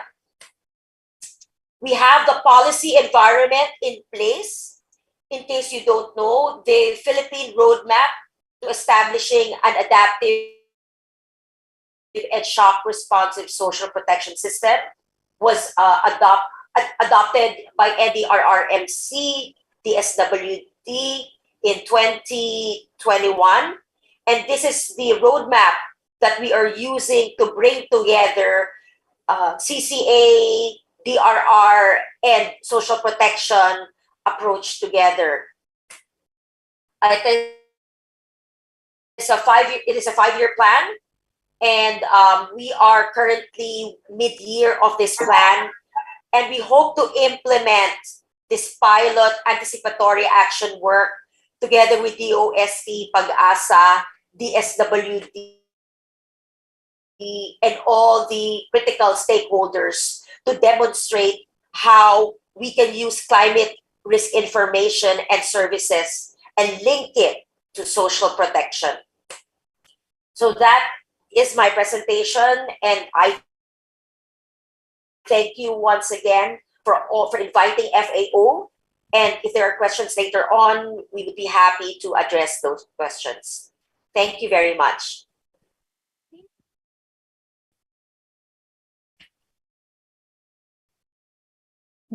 Yes, thank you, Ms. Ruth, and to the other representatives from FAO that are with us today. A huge respect for the FAO's vision for a resilient, sustainable, and food secure world. I couldn't agree more, Val. Inspiring indeed.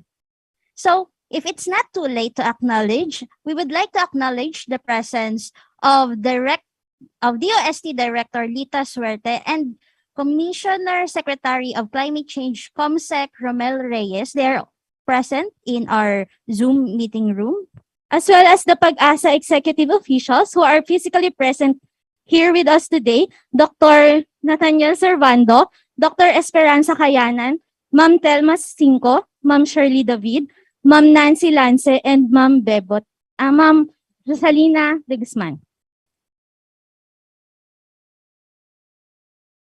Maybe some of you here are wondering how these topics were chosen. So, as what Ate G said earlier, we are also celebrating the National Disaster Resilience Month, which is why our theme for today is Towards Inclusive Climate Information Services for a Climate Resilient Nation. That's right, Val. So, without further ado, to give us a more in-depth explanation about our theme, may I call on our Officer in charge of the Climatology and Agrometeorology Division, Ms. Rosalina de Guzman. Ma'am?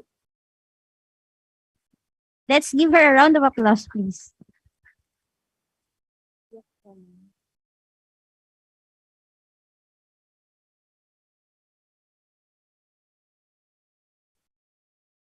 Good morning, everyone, and thank you, everyone, for staying with us in spite of the earlier earthquake.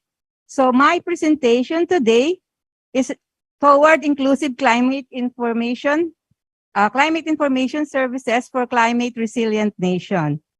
Managing the risks that arise from change in the climate over the coming months, years, or decades is one of the most pressing that society faces.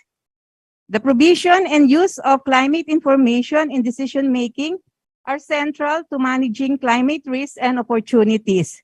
My presentation this morning will highlight the need for climate services and also the tools and initiatives of PAGASA in developing climate information services for our end users. So this is the contents of my presentation.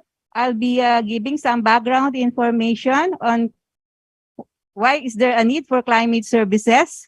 What are climate services? What is the global framework on climate services? And what are the climate information service that help in the achievement of the sustainable development goals? I'll be also providing some information on our new developed tools and products and user engagement and delivery of climate information and our international and regional cooperation. Next, please. Managing the current future risk is central to achieving goals of the 2013 Agenda and other global initiatives such as the Paris Agreement and the Sendai Framework. The latest IPCC, Hello, parang mali. Go back to the next slide. Latest IPCC assessment report indicate that human activities are causing climate change and making extreme events, including heat waves, heavy rainfall events, drought more frequent and severe. Climate change will increase the risk even further. Andi na to. There are two closely related issues that we need to do. Climate change adaptation and disaster risk reduction. And there's a need to further reinforce the capacities of developing world like the Philippines in the generation of climate information, expand multidisciplinary partnership. So what is the global framework on climate services? The global framework on climate services provide all decision makers with the most relevant information to support their national mandates, and it was developed to mainstream climate science in all aspects of decision making in every climate sensitive sector. Next, please. So the global framework on climate services have 4 pillars and 5 pillars and 5 priority areas. So we have the 5 pillars are the user interface, where users of climate information can access the information. We have the climate services information system where data are collected and generated. So it's also important there are observations and monitoring that to provide the need of climate services. And this is with agreed standards. We have to follow agreed standards, especially by the World Meteorological Organization in observation and monitoring. And lastly, the next one is research and modeling. We have to harness the capabilities for prediction so that we will be able to provide our users with science-based information. And the last one is on capacity building. So we need to train our human resources in terms of providing this information. Next, please. So what is the vision of the global framework on climate services? So to enable better management of the risk of climate variability and change and adaptation to climate change through the development and incorporation of science-based climate information and prediction into planning, policy, practice on the global, regional, and national scale. In the Philippines, 3 of the more important sectors that are being provided by information by PAGASA is the agriculture sector, disaster risk reduction, and the water sector.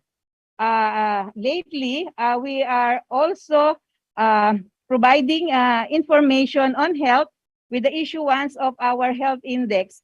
So the energy sector, which is another sector prioritized by the Global Framework on Climate Services to provide information, we have not started providing information for the energy sector, but for the water sector, we are already providing information. Especially PAGASA is a member of the technical working group in the Interagency Committee on Water Crisis Management. So what are climate services? So climate service provide a source of accumulated knowledge. Ay, Chalu, but wala. Next, please. Ayan na pa, hindi. Yan. Climate services provide a source of accumulated knowledge about the past, present, and the future of the climate system. The development and delivery of the range of products and advice based on this knowledge about the past, present, and future climates and impact on the natural systems. So historical climate data sets, climate monitoring, climate watches, monthly and seasonal decadal climate predictions, climate change projections. These are information that are needed for a climate service. The use and effective application of this product to help achieve desired results.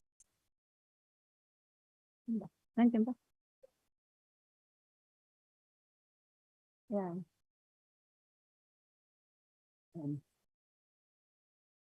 So what are the information that are needed by our clientele in terms of climate services? So some of the questions are, should I plan meningitis vaccination drive in my region? So that is a service for the health sector. Do I need to plant drought-resistant seeds for the next season? How much solar energy can we expect to get in this area? Will we need to evacuate the city due to the forecasted heavy rains? Or do we need to start restricting the use of water? So most of the services are now being provided for PAGASA, but we have to enhance our services for the energy sector. So PAGASA also has a critical role to play in terms of providing achieving our sustainable development goals. For example, in goal number 1, end poverty. So this ending poverty, PAGASA provides seasonal climate forecast to farmers to make better and informed decisions by anticipating and enhancing their vulnerability to climate-related impacts. For example, SDG 11, sustainable cities and communities. Climate monitoring and early warning system in urban areas can reduce the effects of extreme events such as floods through proper planning and infrastructure design. For example, another one, climate action, SDG number 13, early warning system for extreme weather events will improve the preparedness of people. Oh, sorry. Shalo, ikaw na nawaw. Sorry yan. Ayan, ikaw na, paano? Nakapansin. So, as I have said, sustainable goal number 13, climate action, early warning system for extreme weather events will improve the preparedness of people to respond to the threat. So most of this, around 15 SDGs require weather and climate products and services for PAGASA. I will not explain it one by one, but all of these SDGs, in one way or another, will need the climate information services from the agency. Next, please. So what are the users' needs? Users need reliable and actionable information for decision making. So we have short range. When we say short range, it's 1 to 3 days. Medium range, 3 to 10 days information.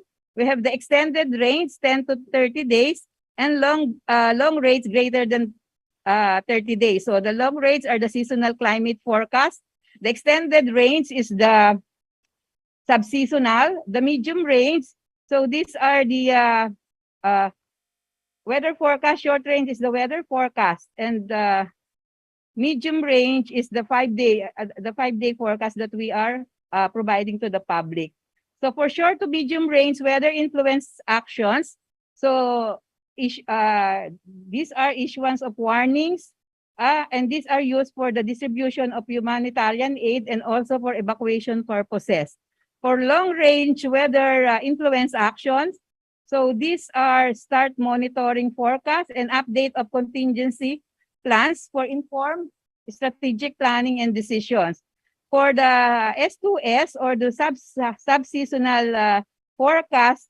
So with this information, the water sector can revise their water allocation, activate water conservation practices, and also update peak energy demand scenarios. Also implementing irrigation, pesticides, or fertilizer schedules. Next, please. Yan. PAGASA also, PAGASA climate information supports decision making. So weather and climate products developed by PAGASA are sent through different media platforms, and these are sent to various local government units, disaster reduction units, the general public, national government agencies, and also extension units of the Department of Agriculture. We have also, you have seen a while ago, the video of the Aboitiz.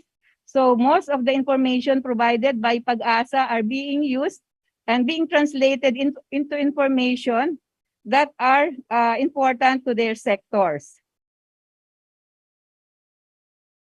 Next. There is also a growing recognition in the public and private sector for the climate products and services of PAGASA. With this demand for climate information, this will further grow in the future. So some of the tools developed to integrate climate information into decision making and planning are, we have some, this is a very new product, heat index issuances. So this, we start giving heat index report issuances beginning March, and it ends in May. So we provide observation. So this is, and also the forecast for the heat index.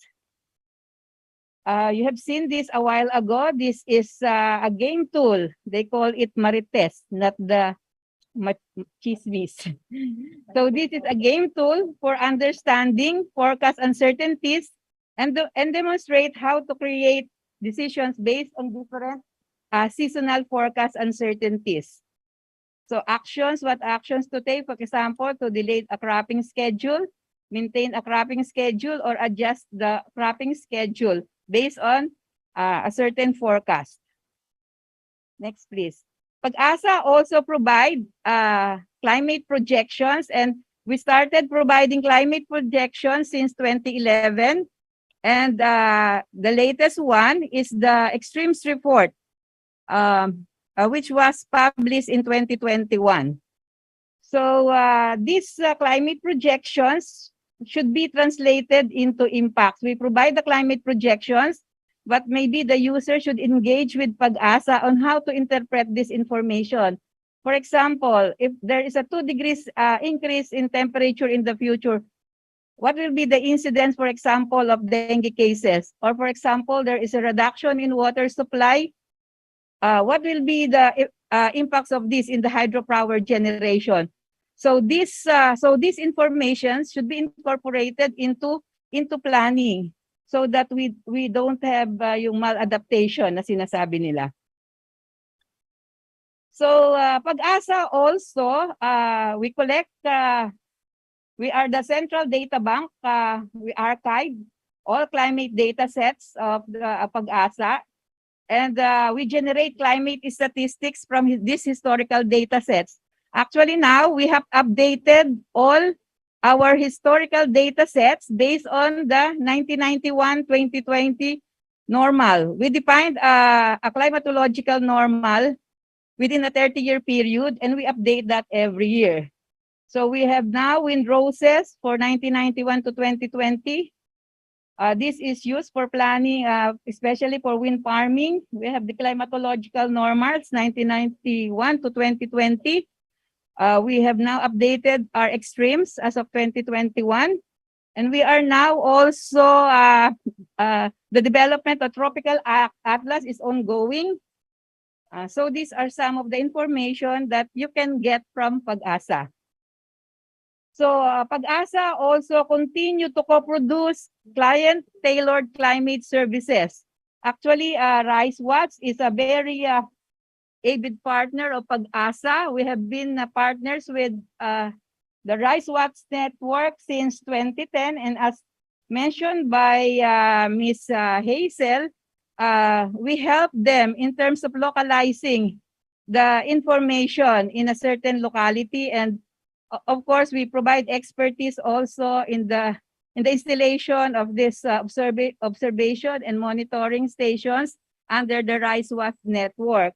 And then these products, through constant dialogue, we refine these products through this user engagement. They gave feedback, and then this feedback helped us to improve all these products that we provide to the community. So some of the products also that are some of the additional products that we co-produced with other with the Asia project are the farm climate related risk assessment tools like the verbal decision analysis, rapid decision analysis, Clim Agricultura, and crop climate calendar. So also the climate resiliency field school of the RISE-WAT networks, which also provide information, localized information to the local. Also, we developed the climate information risk analysis matrix we called CLIRAM. And actually, next na pala. Titingnan dito na ano. So the climate information matrix extreme or CRAM. So this provide we some capacity building to local government units on how to interpret the climate projections generated by PAGASA. Next. So we have also some projects with we co-develop some information in cooperation with the Department of Agriculture, and they from the climate advisory being released by PAGASA, they were able to translate that to farming activities. They provide seasonal climate outlook based on the climate services that they provide also.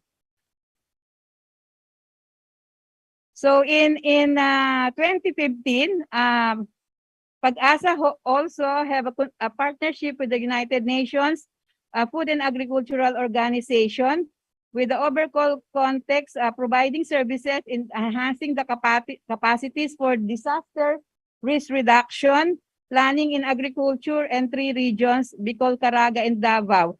And as earlier mentioned by FAO, with the presentation of Ms. Georgette, we are collaborating with the FAO in terms of information on anticipatory action. I think we will identify trigger or threshold for drought and also for typhoon. So farmers also use information across time scales. So for seasonal, so farmers use information to select cultivars, purchase appropriate seeds, choose alternative livelihoods, and sensitize community. So for the mid-range information or the sub-seasonal information, this is being used to anticipate wet and dry spells, variations in temperature, manage risk in harvest, plant clear fields, and warn community on hazards risk. Climate information build resilience by empowering farmers to anticipate and manage climate-related risks. So for the short-range information, so these are the weather forecasts. They use the information to determine the right harvest time, deciding time of pesticide and fertilizer application, evade crop losses, and for also community evacuation. Shall next, yeah. So what are the decisions that may benefit from seasonal forecast? So farmers decide what to do on their farm for every cropping season. They also use seasonal forecast to determine water allocation for irrigation purposes, and also decision on stockpiling on the importation of rice. So next, please.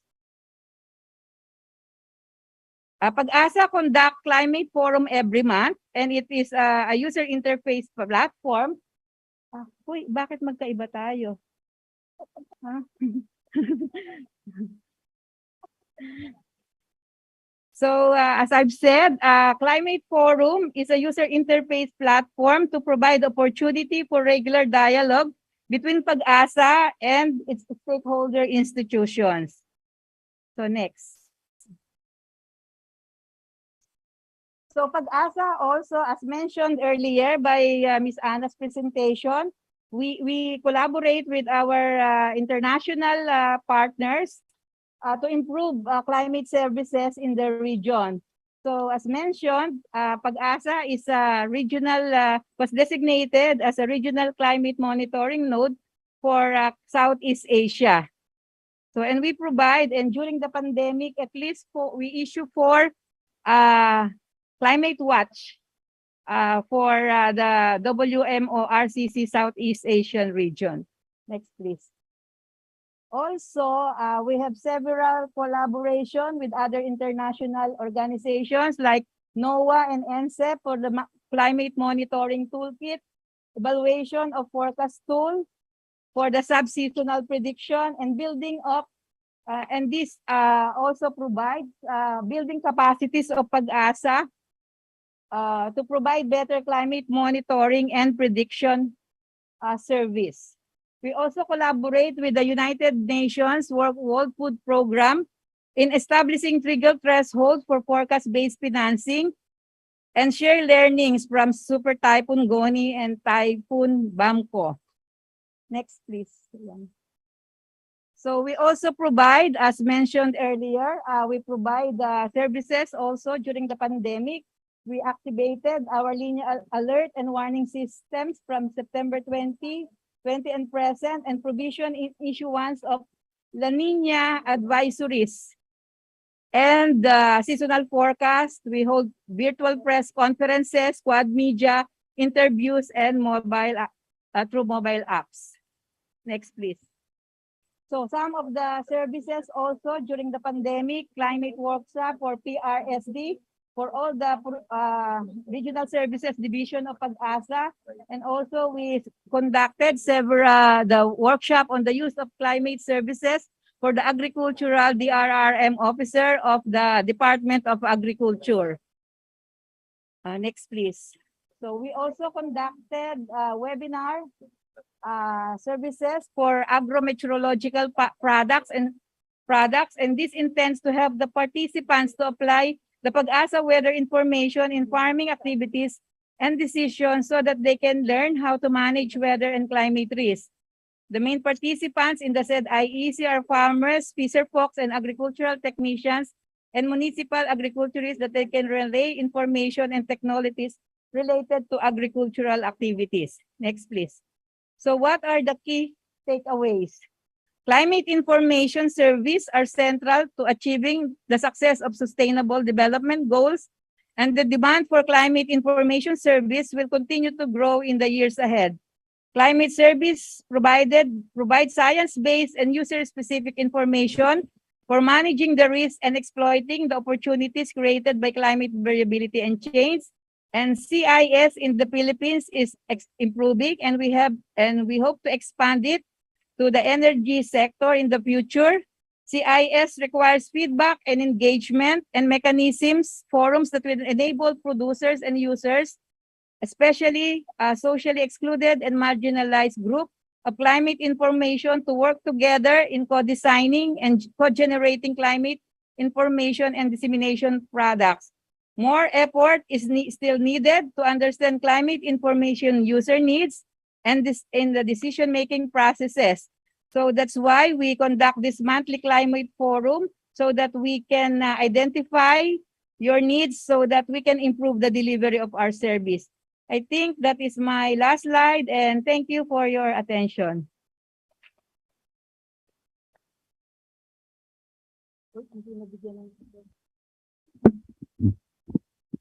Thank you, Ma'am Bebot. We now know the importance of climate information services, providing climate information services for the climate resiliency of our nation.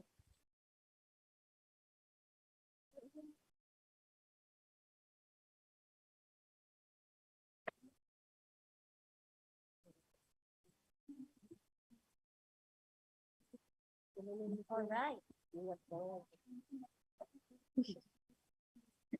Okay, again, thank you, Ma'am Bebot, for that presentation. Now,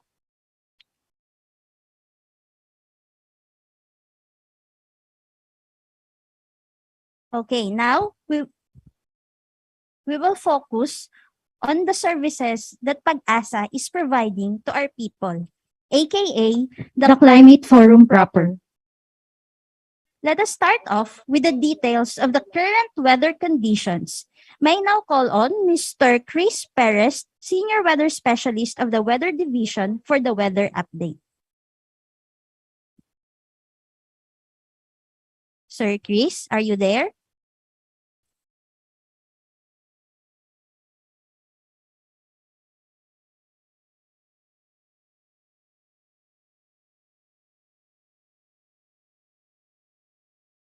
Hello, I think Sir Chris is not yet in the Zoom. I think we can proceed to the DOM status. I'm sorry.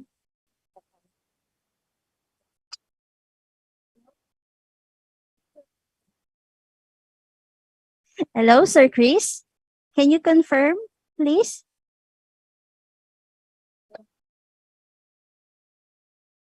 I think Sir Chris is already in the Zoom, but maybe his audio is still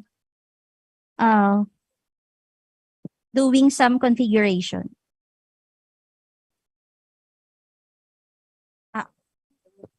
All right.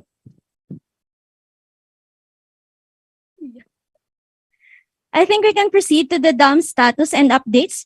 May I call on Mr. Elmer Caringal from the Hydromet Division. Let's give him a round of applause, please.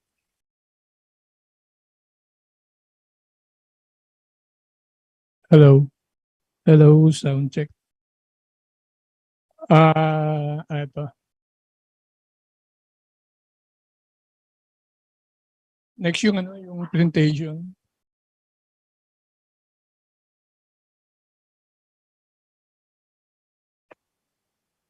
Saan?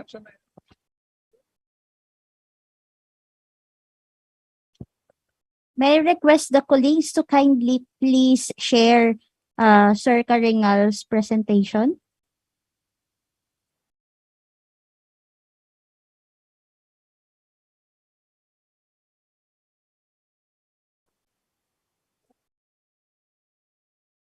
Right.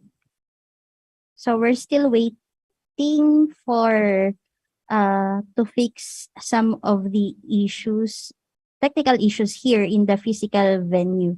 So are our participants still okay? Or are you already hungry?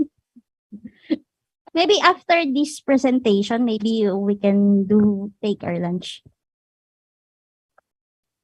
Ito, once again, magandang umaga po sa atin lahat. Dami status naman po tayo, no? Bali, ito yung para po dun sa mga bago lang dito sa forum at saka yung mga nasa Zoom, i-present ko muna itong mga minomotor naming major dam at saka ito pong mga major river basin dito po sa Luzon area. Dito po sa Luzon area, meron po tayong 6 major river basin. Ito po yung Abra, Cagayan River Basin, Pampanga River Basin, Agno River Basin, Bicol River Basin, at saka yung pong Pasig Marikina River Basin. Yung pong tatlong river basin natin, meron po tayong nakapaloob dyan na 3 major dam naman. 3 mga major dam, doon po sa tatlong river basin na nandito po sa Luzon. Una, yung Cagayan River Basin, nandyan po yung Magat Dam, which is located po in Isabela. Then yung pong sa Agno River Basin, meron po tayong series of dam dyan, Ambuklaw, Binga, and San Roque. Located naman po yung Ambuklaw, Binga sa Benguet. Then yung San Roque, siya po yung nasa pinaka-downstream. Located naman po siya sa may bandang Pangasinan. Then yung Pantabanganda, Pampanga River Basin, meron po naman tayong dalawa, which is yung Pantabangan, located in Nueva Ecija. Then yung nasa kabila, sa downstream, yung pong Angat Dam. Yun po yung ang Angat Dam po is multi-purpose dam. Yun po yung nagge-generate ng kuryente, then nagbibigay ng tubig sa NIA. At the same time, yung pong kinukunan natin ng tubig, siya po yung nagbibigay ng tubig sa dalawa nating concessionaire, yung Maynilad and Manila Waters. Then yung po yung tatlong river basin na meron po tayong nakapaloob na dam. Next slide, please. Bali, ito naman po yung update ng dam natin. Medyo hindi ko kita. Bali, yung pong Angat, ang kanyang present elevation as of 6 a.m. today is 179.04. Bumaba po siya ng halos 0.28. Ang kanya pong normal high is 210.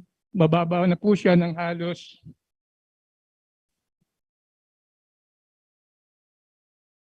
ano ba ito?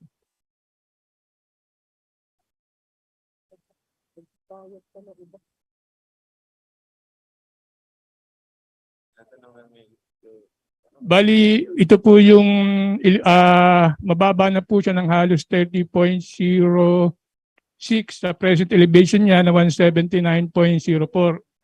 Ang kanya pong roll curve is 180.25.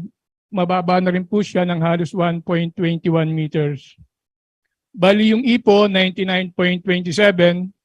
Mababa na po siya ng halos 0.14 dun sa normal high niyang 101. Actually, okay, tama to. Then yung Lamesa Dam, 78.97. Mababa po siya ng halos 0.04 doon sa overflow level niyang 80.15. Once na umabot po siya ng 80.16, nag-overflow na po siya. Then yung Ambuklaw, ito nga yung nasabi kong series of dam, Ambuklaw, Binga, San Roque. Ang kanya pong elevation is 741.47. Ang Binga, 573.90. Ang San Roque is 234.90. Actually, ang pinaka-monitor po namin dito is itong San Roque. Kasi ito po yung pinakakawalan ng tubig ng Ambuklaw at Binga, sasaluhin po siya ng San Roque. So, pagka ito po ang medyo umabot sa critical, naka-monitor na po kami, fully monitoring na po kami. Ang kanya pong pinagbago as of ngayon is wala naman po siyang pinagbago, the same lang po yung kanyang water elevation. Ang kanya pong normalized 280, so meron pa po siyang 45.10 bago niya po ma-reach yung normal high na 280. Then yung Pantabangan Dam, which is nasa Nueva Ecija nga po ito, ang nag-ooperate pala po nito is NIA. Ang Angat, Ambuklaw, Binga, San Roque is NPC ang nag-ooperate, Pantabangan, Magat, yun po yung sa irigasyon sa NIA. NIA, I mean. Yung pong Pantabangan, 180.50,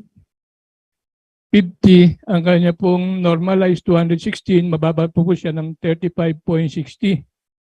So, ito po, wala pa po tayong inaasa mga pagpapakawala ng tubig dito kahit po meron po tayong dumating na bagyo. Medyo malalayo pa po yung elevation. So, kayang-kaya niya pa pong saluhin bago ma-replenish yung normal high niya. Then, Magat Dam, 183.03. 190 yung normal high.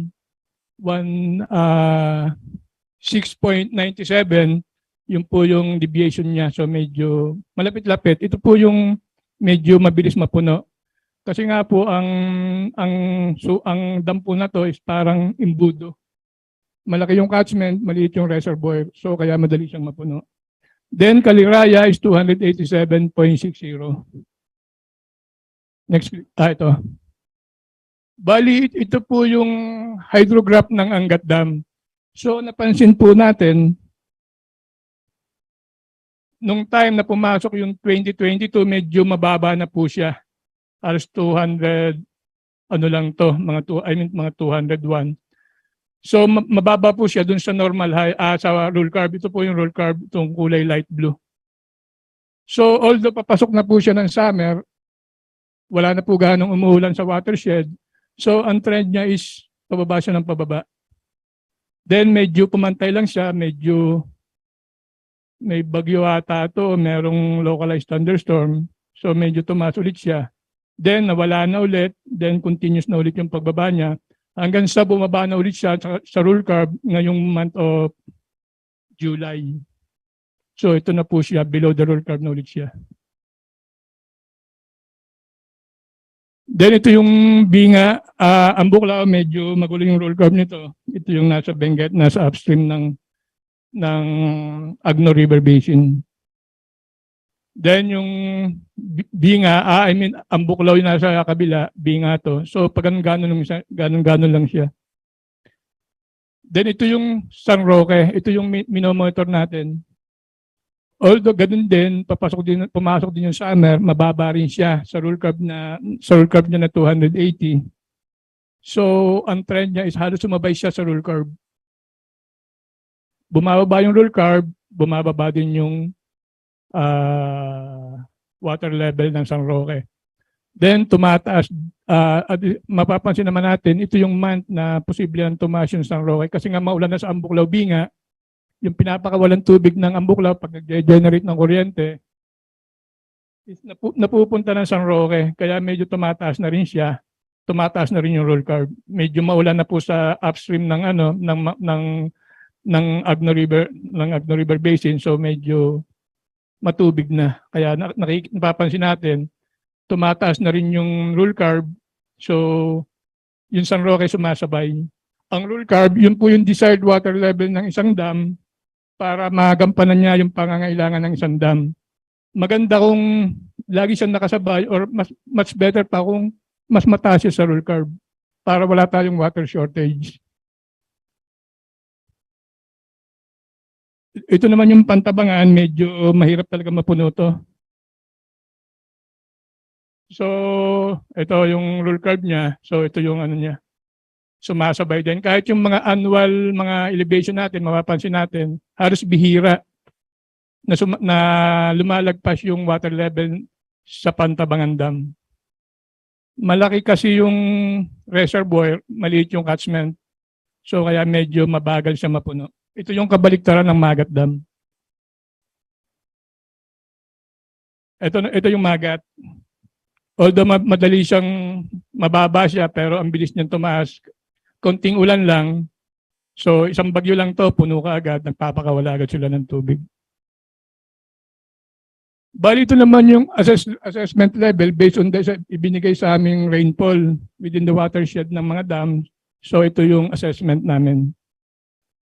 Yung Angat Dam, ito yung basin rainfall, 343.6. Ang dam allocation, ito nga po yung 68. Bali, ito po yung binibigay, 48 yung binibigay sa concessionaire. Then yung 28, binibigay naman natin sa irrigation.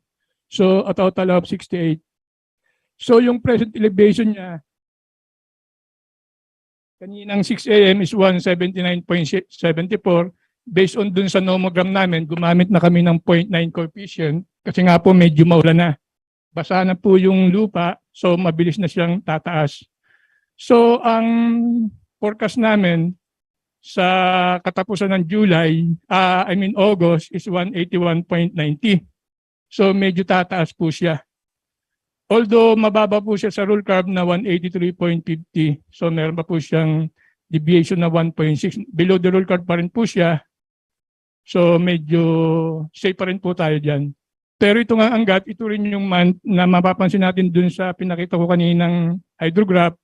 Ito rin po yung month na tumataas na rin po yung water level ng Angat. So August, September, dyan na po yung nag-uumpisang tumaas yung elevation or yung water level ng Angat. So ang kailangan pa pong ulan para ma-reach niya yung normal high na 180. 210 is 1,209.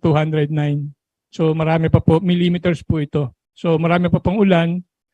Wala pong ganyang karaming ulan. So I think mga 2 to 3 na bagyo na babagsak sa watershed bago niya maabot yung normal high na 210 or 212.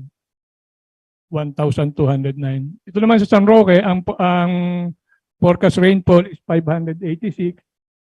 So yung dam allocation is 60.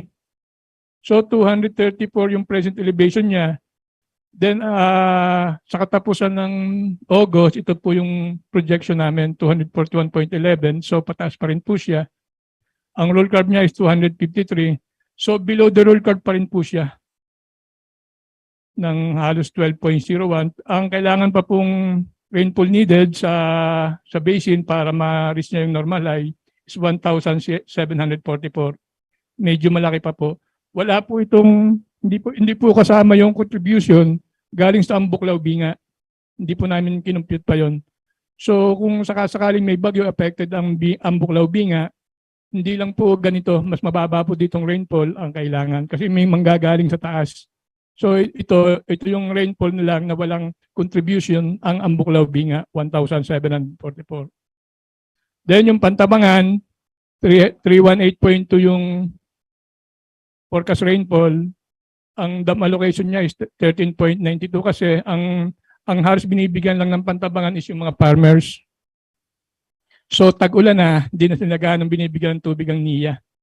Umaasa na po sila dun sa patak ng ulan, dun sa watershed or dun sa binibigyan tubig ng Pantabangan dun sa mga farmers. So ito yung water elevation niya kaninang 6 a.m. Then ito naman yung projected water level namin based on dito sa rainfall na binigay niyo sa amin. So ito yung roll curve niya, 212.53. Mababa pa rin po siya ng halos 24.2. So medyo mababa pa rin po siya. Ito naman po yung rainfall na kailangan para ma-reach niya yung normal high na 221. Medyo marami rin po to. So medyo kahit ilang bagyo, hindi tayo medyo kakabahan dito sa Pantabangan. Bali ito naman po yung Magat, 186.19. Ang dam allocation, ito po yung forecast rainfall, 416.3. Kaya po nakapula siya. Ang kailangan lang po kasing ulan para mapuno ang Magat is 179. Ang forecast rainfall po is 416.3. So sobra-sobra po, kaya ang tendency is mapupuno siya, lalagpas siya ng 190. So posible pong magpakawala ang Magat until for the month of August. Kasi nga po medyo ito lang po yung kailangan niyang ulan para mapuno, pero ito yung forecast rainfall. So yun lang po, and marami pong salamat.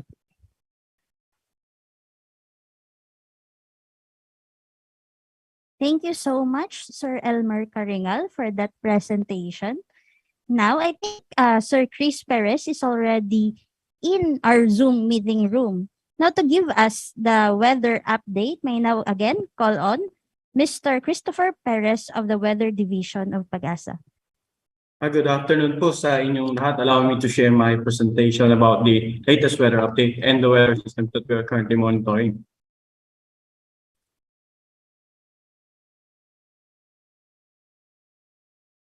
So we have been monitoring the 3 weather disturbances, 2 low pressures inside the air responsibility. The one on the western side of Luzon was estimated at about 285 kilometers west of Sinaid, Ilocos Sur, while the other one was estimated at about 1,235 kilometers east of extreme northern Luzon. Now, both of these these low pressures are not expected to develop into a tropical cyclone within the next 24 hours. However, we will continue to monitor and issue the appropriate advisories whenever necessary. Well, actually, a tropical depression was estimated at about 2,120 kilometers east of northern Luzon.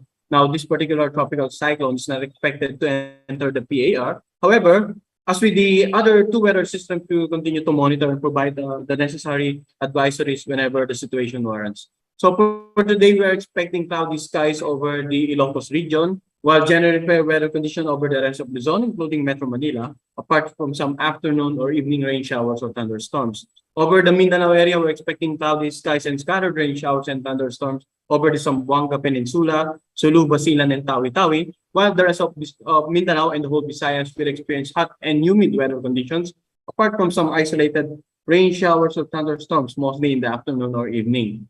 Now, with regards to the sea condition, the surrounding bodies of water will experience light to moderate seas, except for some cases where there is an offshore thunderstorm activity, then there will be occasional rough sea conditions. So fisher folks and other small sea crabs are advised to be alert against possible offshore thunderstorm activity. There's no gale warning at the moment, and generally slight to moderate sea conditions will prevail throughout the country. Now, the global spectral model is one of the atmospheric models that is being utilized by PAGASA weather forecasters, and this one is showing a forecast of wind speed and movement for the next 2 to 3 days. Now, over the northeastern part of the PAR, we may notice a cyclonic circulation. That is probably the low pressure area that we are currently monitoring. And based on the forecast intensity, it is not expected to develop into a tropical cyclone throughout the forecast period. However, as I've mentioned earlier, we will continue to monitor and issue the necessary advisories whenever the situation warrants. Over the western section of the country, we may notice that the winds are coming from the southwest generally. So throughout the forecast period, we're expecting a temporary habagat episode to affect the western section of Luzon and Visayas. And for our 3-day weather outlook over the selected cities of the country, Metro Manila, Baguio City, Legazpi, Cebu, and Davao, generally fair weather for the next 3 days. Hot and humid in some areas, but with chances of isolated thunderstorms, mostly in the afternoon or evening. And that's the latest here at PAGASA Weather Forecasting Center. Good afternoon, everyone. Yes, thank you so much, Sir Chris. If you have further questions po, we can entertain it later in the open forum. Okay.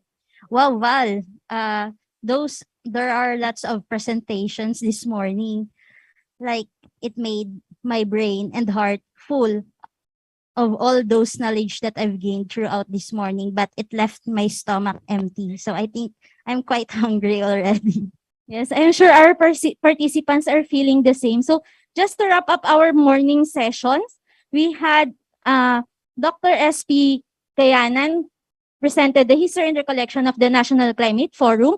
Ma'am Anna Solis presented the ASEAN COF process and prospects. Miss Ruth Georgette from FAO presented their anticipatory action. Ma'am Rosalina de Guzman presented a presentation about towards inclusive climate information services for a climate resilient nation. And we had our dam status updates from Mr. Karingal and weather update from Mr. Christopher Perez. But wait, there's more. So in our afternoon session, we will talk about the climate review for the previous month and the subseasonal and seasonal climate outlook for the next 6 months. And I'm looking forward to that presentations, Ate G. So see you all later at 1 p.m. Happy lunch, everyone. Happy lunch, everyone.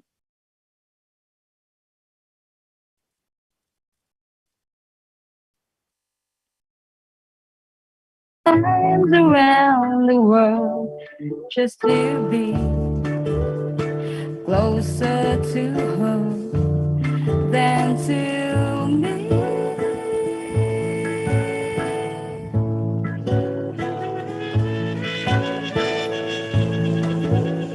And Aubrey was her name. I never knew her, but I love her just the same.